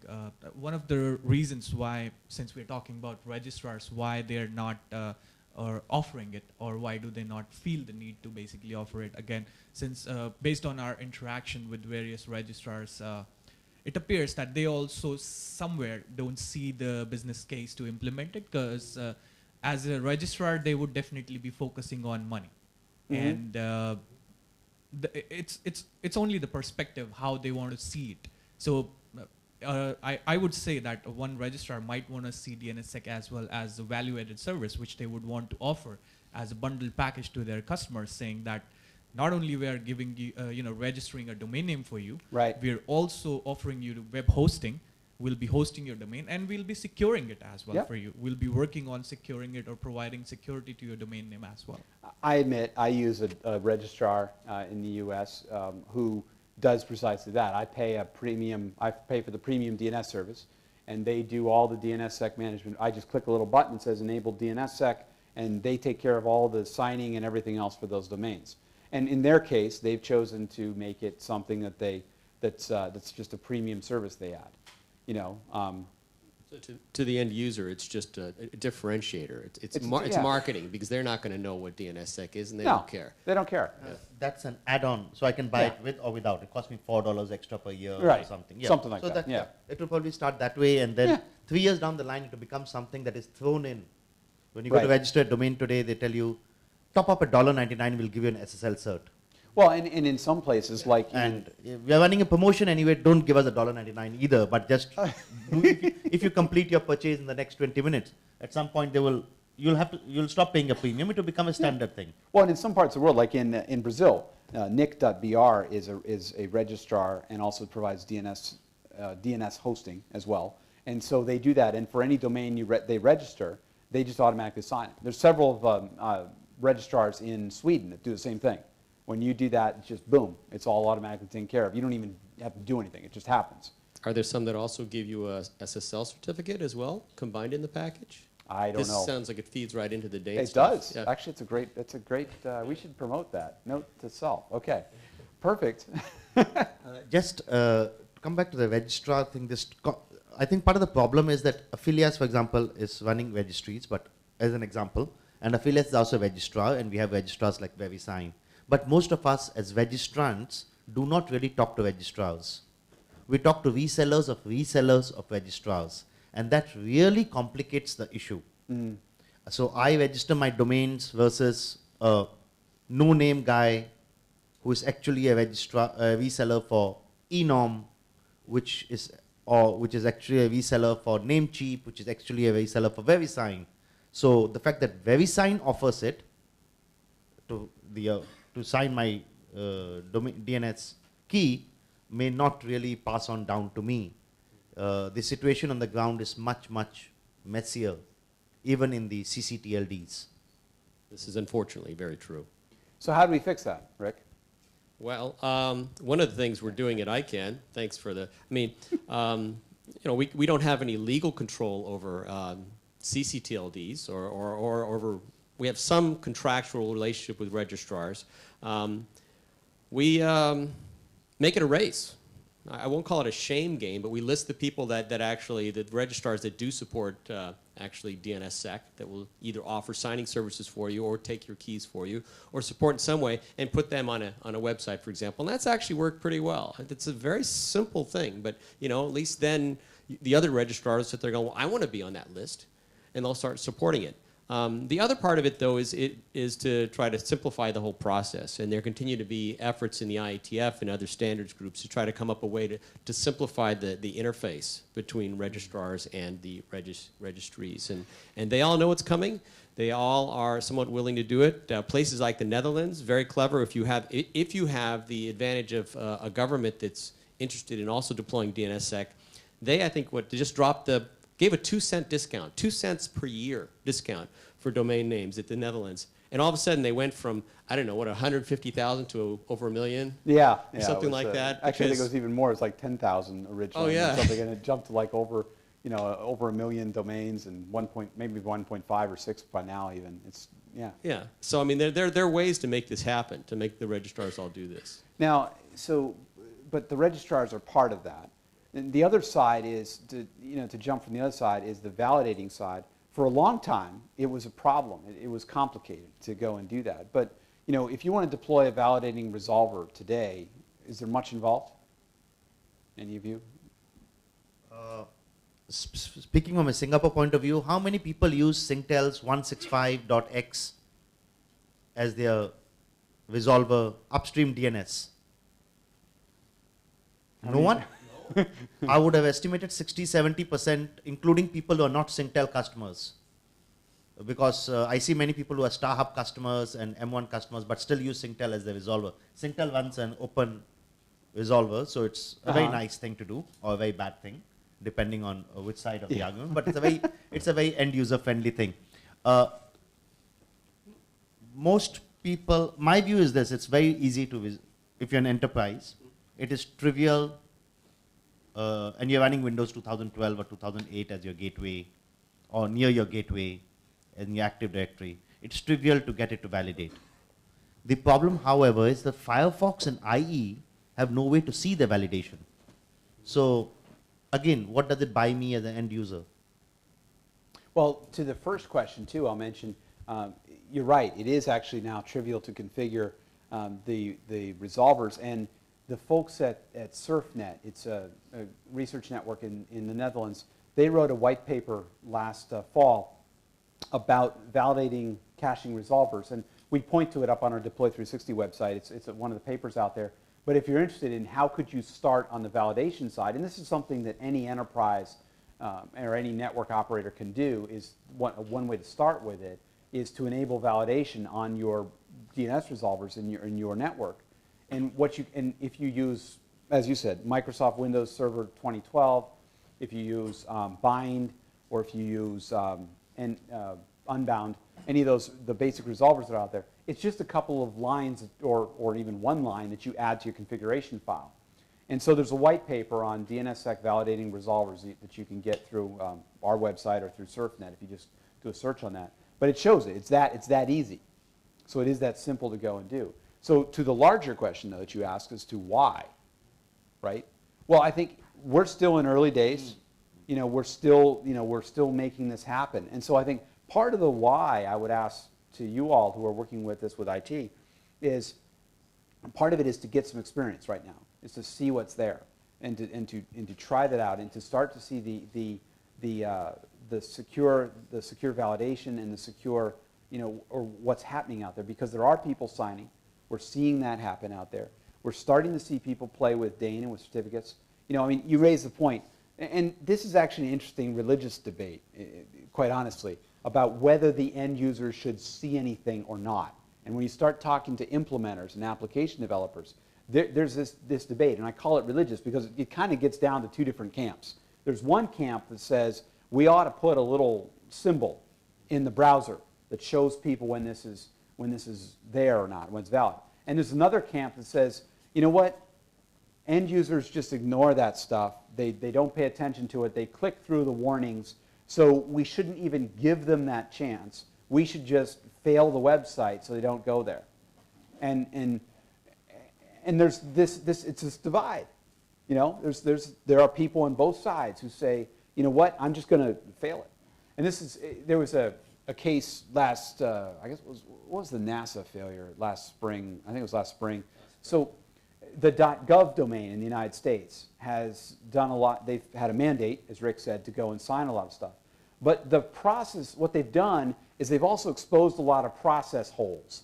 They've learned a lot, and it's been a learning experience as they've discovered certain things like, well, gee, if we sign a key and because one of the things about DNSSEC, one of the nice things it does is it puts a time, it puts a validity on a certificate, on a signature, so that it can't be around forever. Because one of the issues we have with SSL today is that a certificate is basically valid forever.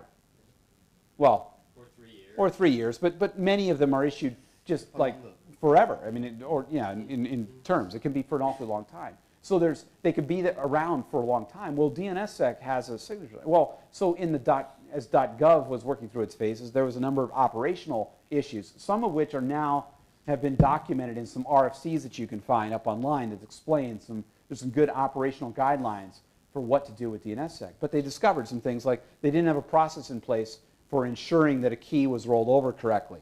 When one was expiring and a new one was coming in there, they flubbed up that process.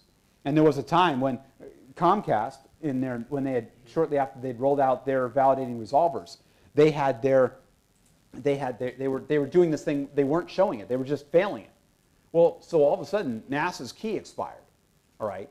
And so all of a sudden, everybody who was on Comcast's network was unable to get to nasa.gov. All right, so anybody who was on Comcast's home network, because Comcast just failed it, couldn't get there. Bad signature, it's a bogus site, you're being redirected to a phishing site or something, you can't go there.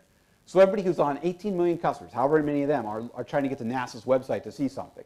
Okay, now, those same people, though, were picking up their mobile phones, all right, and they're going and they're doing this, and they're saying, I can get to NASA's website on my phone, but I can't get to it on Comcast. Comcast must be evil. All right, and immediately they took to Twitter and social networks. It's a conspiracy, right? It's a conspiracy, because something else was going on. It was like the U.S., it was SOPA, PIPA, it was some legislation that was going on. It was something all happening. So all this stuff was happening, and so everybody was all upset at, this big conspiracy theories were blowing up on social media and everything else. But it was a process error.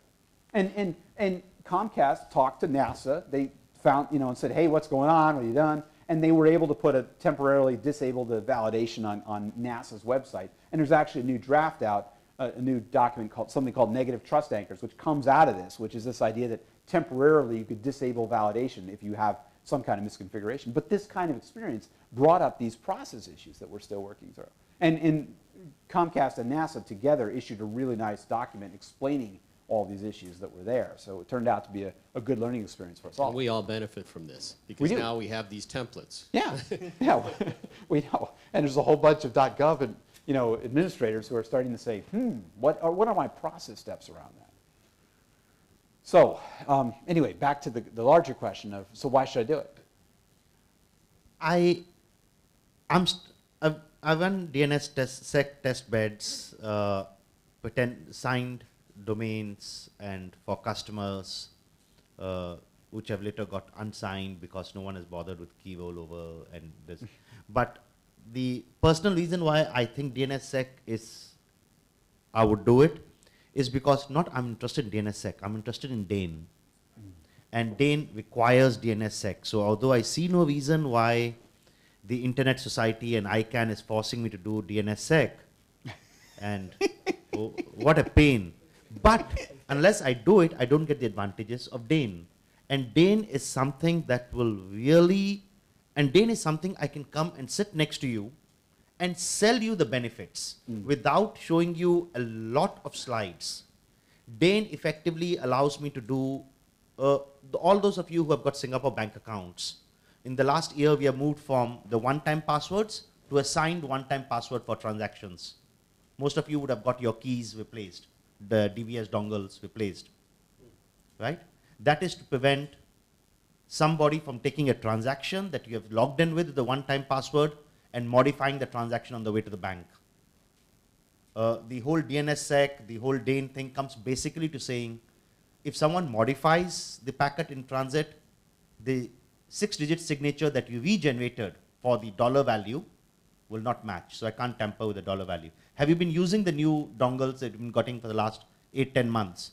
After you nearly complete your transaction, it says, type in the dollar value on your dongle and then type in the 6-digit number. So then if I change the dollar value halfway upstream, the signature won't match. That hash won't match. That is effectively what we are preventing. DANE, I think it's really, for one thing, the whole SSL system, I feel the CA system is not, I wouldn't want to say it's broken, but it's squeaking. It's broken. Yeah, okay. I'll say it. Yeah. He's being more honest than I am. I'm trying to figure out, I don't have any customers in the room, so I don't want to. Some of you I might have sold SSL certs to, so I don't want to. Well, they might be watching on the live stream. Yeah, oh, drat. So, no, but the system, it's basically creaking. Yeah. It's, I was surprised to hear 1,500. I would have estimated something like 200, 250 root authorities, which are trust anchors in IE or Firefox. No. And 1,500 scares me. And each of them, as you point out, could issue an official cert for Windows Update.microsoft.com. And guess what that does to your antivirus and all the things that you have built in.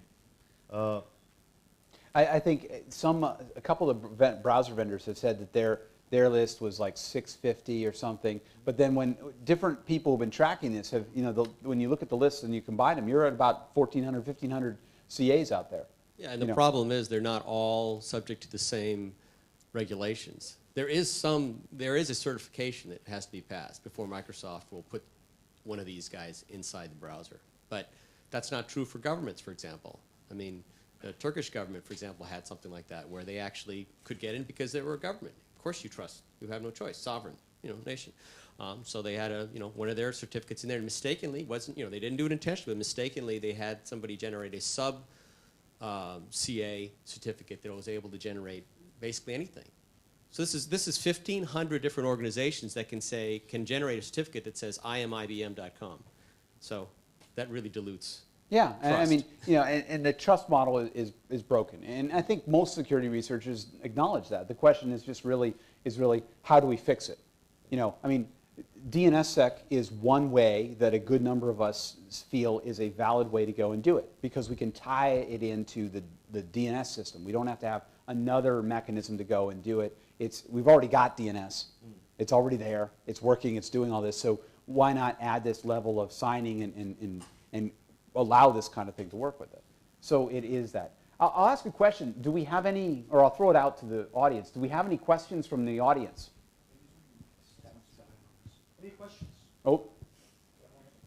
So Dan, for years we've been saying with V6, most of our users don't care. They don't want to care. They don't know. If we show it to them, they don't know what it means. Why would you do it differently for DNSSEC? Do you actually expect people to recognize that DNSSEC is in play? What's the difference between DNSSEC and IPv6 in this case, and why would you tell them about it? So I think that, to be honest, it goes back to one of those things that the average end user probably shouldn't have to worry about.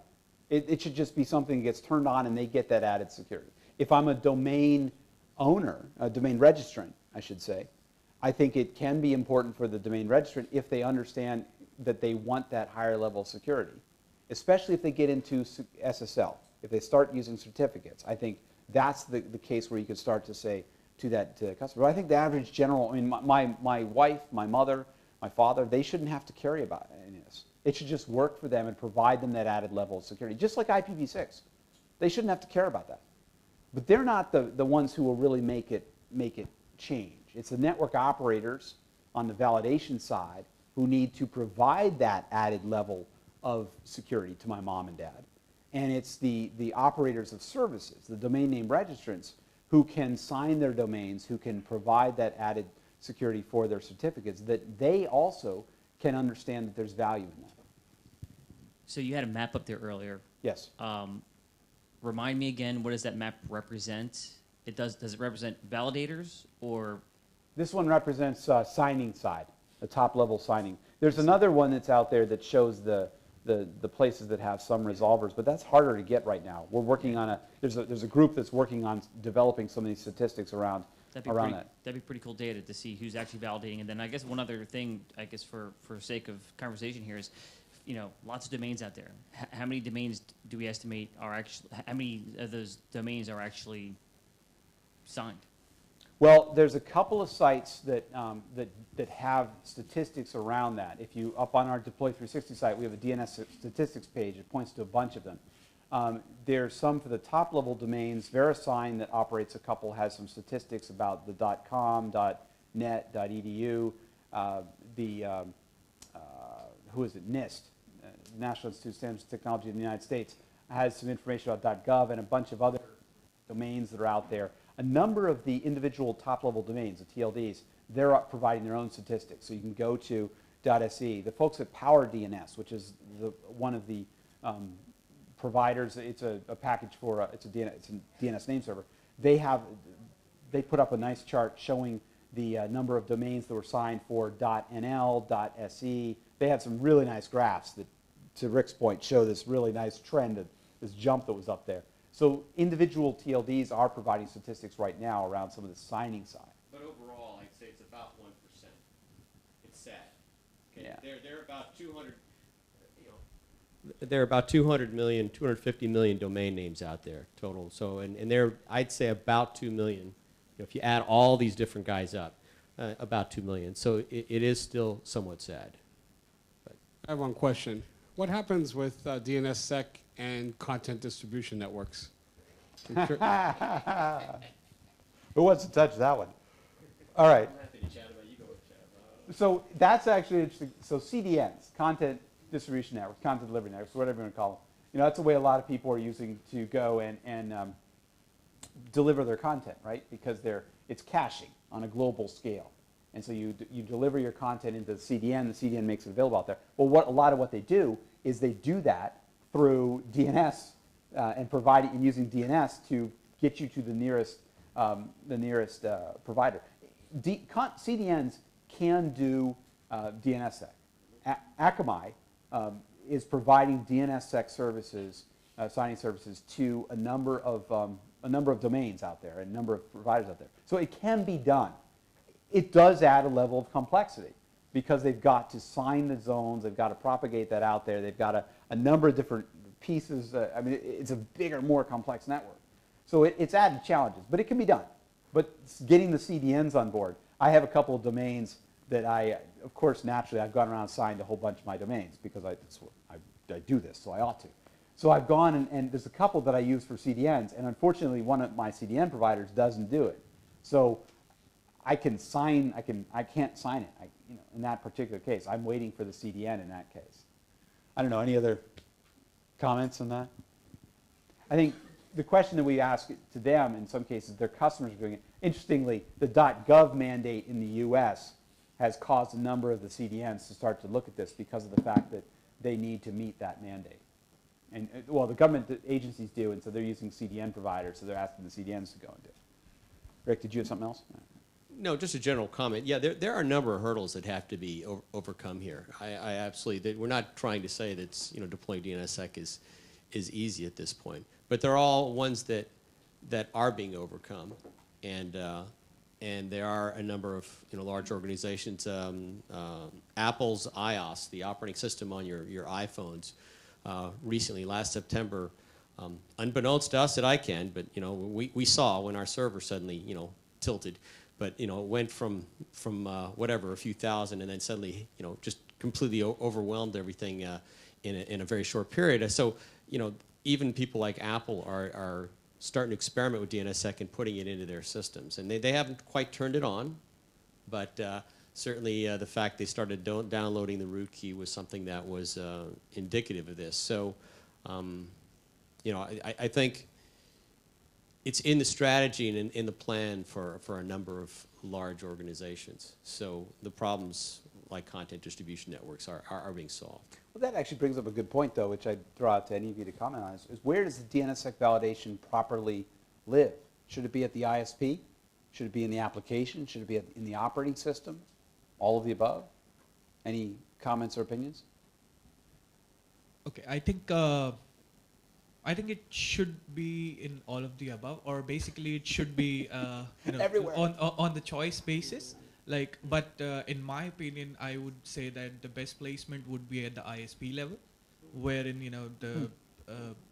the validation part is happening and the end user is not really they don't have to take the pain to basically install something in their own laptop or phone or computer to be sure that whether they are secured or not, since we've been talking about whether the end user should care about whether I'm being, if I'm secure or not. They should be, of course, they should be secured, but they should not be forced to, understand that. And to Sanjeev's point earlier, it should be depending upon the end user, basically, if they want to see whether I am secured or not. Mhm. If they are interested, there are plugins available for browsers as well, which can be easily installed, and people can see whether this particular website that I'm visiting is basically validated or not. Any other comments? If the ISP is the person, is the resolver, is the resolving stub which will validate it, and I have to take the ISP at trust anyway, we used to have X.25 systems where I trusted my ISP. The whole point of V4, when I'm old enough to remember when I had to retrain for IP, the whole point of V4 was I didn't have to trust my ISP. I could shift ISPs on a weekly basis, and I could take my device and plug into the hotel wireless here and plug into my office and what. I don't want to trust my ISP. I'm not accusing my ISP of bad stuff, but if I start trusting my ISP, I can start trusting a random guy who introduced himself as Dan yesterday to me. I've not checked his passport. Yes. And once you go down that line, then where is the SEC in DNSSEC? Then we're all decent people anyway, aren't we? The whole point is, according to me, if DNSSEC is to deliver a reason for you to switch to it, or to ask your ISP, or to ask your administrator, or to ask your registrar, because ultimately they will provide a service if we ask for it as the end user, then the resolver has to live within the application. I do not use my ISP except at the back of my mind. I don't even use my OS. So people ask me, do you use Linux or do you use Windows? And I say, I use Firefox. I spend 95% of my time in Firefox. I don't really care about Windows 7. I very rarely see Windows 7. All I see is my browser. I need the warning, or if we decide to hide warnings, and a simple block. DNSSEC does not validate after 1st Jan 2016. You are not allowed this site. Corporate policy, end of whichever way. But it has to be in the browser. Otherwise, I start seeing mischievous failures, and I have no way to debug it. And if you do not let me have it in the browser anyway, the man-in-the-middle attacks will just shift to my network administrator in the enterprise. And I think that's an excellent point. And there are, I think to your point with Firefox and with Chrome and IE, there are now plugins that provide DNSSEC validation and notification, so you can see it in there. You can get I use one in my Chrome browser. It gives me a little key, shows me if I have a DNSSEC secured thing on there. And there's actually a version. There's a project out there called the DNSSEC Tools project, which has created a number of different tools. And if you're a developer, they've created libraries and such that work with DNSSEC. And they have a version of Firefox that has DNSSEC built into the code. It's called Bloodhound. It's a new thing they put out, which does DNSSEC validation in the core of Firefox for everything that's part of that. Now, I'd also mention for developers, if there are any out here who build tools or work with that, most of the DNS libraries that are out there today for pick your language, Perl, Python, C, Go, whatever it is, they also do now have DNSSEC components to them. So you can go in and use those libraries and build DNSSEC-aware applications. And I think it is. I think what we're seeing right now is on the validation side, you're seeing it happening at the ISP level, the Comcast, the Swedish, the Brazilian, the ISPs are doing it there. I think you will see it, those, and also to Sanjeev's point, application developers who want to have it in their app. Those folks are doing it there. I just did an interview the other day with the folks who make the JITSI, J-I-T-S-I soft phone for voice over IP. and it works with IPv6, and they added DNSSEC capability. So you could do DNSSEC validation of a VoIP phone call. And there's some things you have to set up, but you could do that. They've built that into their application. So you're seeing people doing it at the application level. You are seeing some operating system folks who are looking at putting that validation in there. So it's happening at a bunch of these different levels as we collectively move up there. So I think we're reaching the end of our time. So I would ask any final thoughts from the three of you before I put up my final slides. Anything you want to say? Ready to get out there? And what should you tell these people about DNSSEC? Should they go and do anything with it? Yeah, I mean, you know, I know I sound like a broken record here, but this is an opportunity. The fact, all the negative things you've heard here about it not being completely out there, it's not yet in Windows. I mean, you know, that is, you know, the holy grail, right? If we get enough of these applications and other things doing it, eventually they'll. I used to work for Microsoft, so I could say this. You know, I mean, you know, they're going to follow. They'll have to follow if this stuff is out there. So that's what we're going for. But in the interim, there's a chance here to. File some patents, come up with some ideas, file some patents. I mean, you know, come up with some ideas, all right? And because, you know, this is the biggest change in the internet in 20 years. I mean, you've seen these slides before, so I'm not going to play that. But, you know, this kind, you know, the DNS has not changed since 1983. You know, and so here's kind of it's a sleeping giant here, as far as I'm concerned. So I would suggest if you aren't the guys doing coming up with the new ideas, you must have some crazy friends that are trying to come up with products and applications, services. Go for it. Yeah, I think what I would have to say is that I agree that, you know, if your applications are working fine, your websites are working fine, you don't have an issue or you don't see any need as of now, but it's good to basically explore things. I understand that there are priorities, but you know, since as Rick mentioned, it's gonna get there. Like, you would definitely need to have DNSSEC or basically think about security for your own applications and websites sometime. If not now, then maybe later in the future. So, you know, it's better to start early than wait for something to happen to you and then think about it. Sanjeev? I'll just take the last sentence of what he said, and this is like, I'll deny it on the live feed later. But I would assume that at the SITF, many of us would be IT managers in the audience today. And I will pitch to you the same thing I pitch to people in the IPv6 forum when I try to tell them I should start thinking about IPv6. I personally am not a fan of DNSSEC, but it is the best out of all the horrible solutions that exist.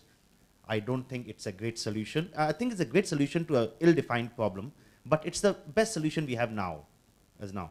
But whether I think IPv6 will happen in a year or 5, or DNSSEC, and DANE requires DNSSEC or whatever, it will happen before we retire. So if for no other reason than for the fact that our next job interview, this might become a differentiator to all the IT managers.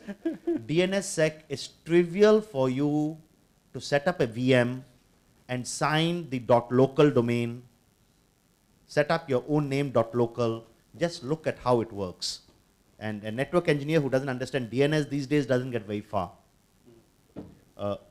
It costs nothing to try it out. We all have access to a dozen VMs sitting on our laptops. Try it out. It will happen before we retire.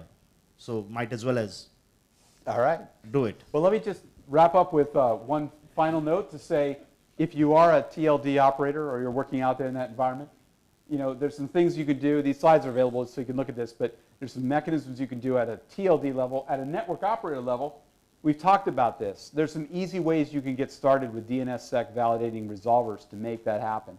Where you have domains, you've heard about how easy it is to go and sign those domains and look at that. Look at starting to how you can go and do that. And, you know, again, we've mentioned DANE.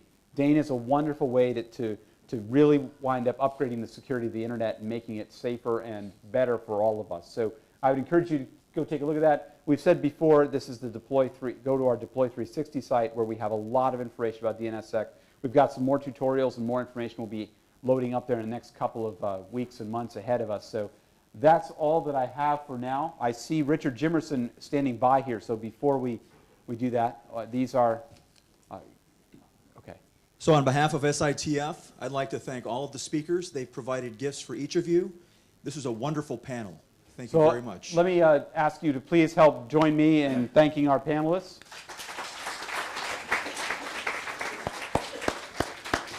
Now, we have a scheduled break from now until 4:30. There is supposedly tea and other, on the fourth floor. The fourth floor. Yeah. I would say, please be back here by 4:30. We're going to get started promptly at 4:30 with our IPv6 panel. That one's got some really good case studies and some good information about IPv6 and how we make that happen. So, Richard, do you want to say anything more? Absolutely. And when you get back at 4:30, we're going to start collecting those entry forms for the iPad. So have those, start working on those, have those ready. We'll start collecting those right when you get back at 4:30, and we'll start the panel promptly at 4:30, and we'll do the contest at 5:30. Thank you all. Thank you, guys.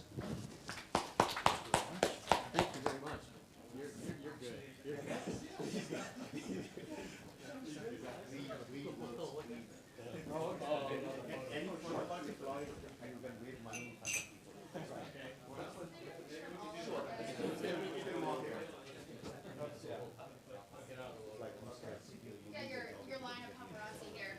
All right. Good deal.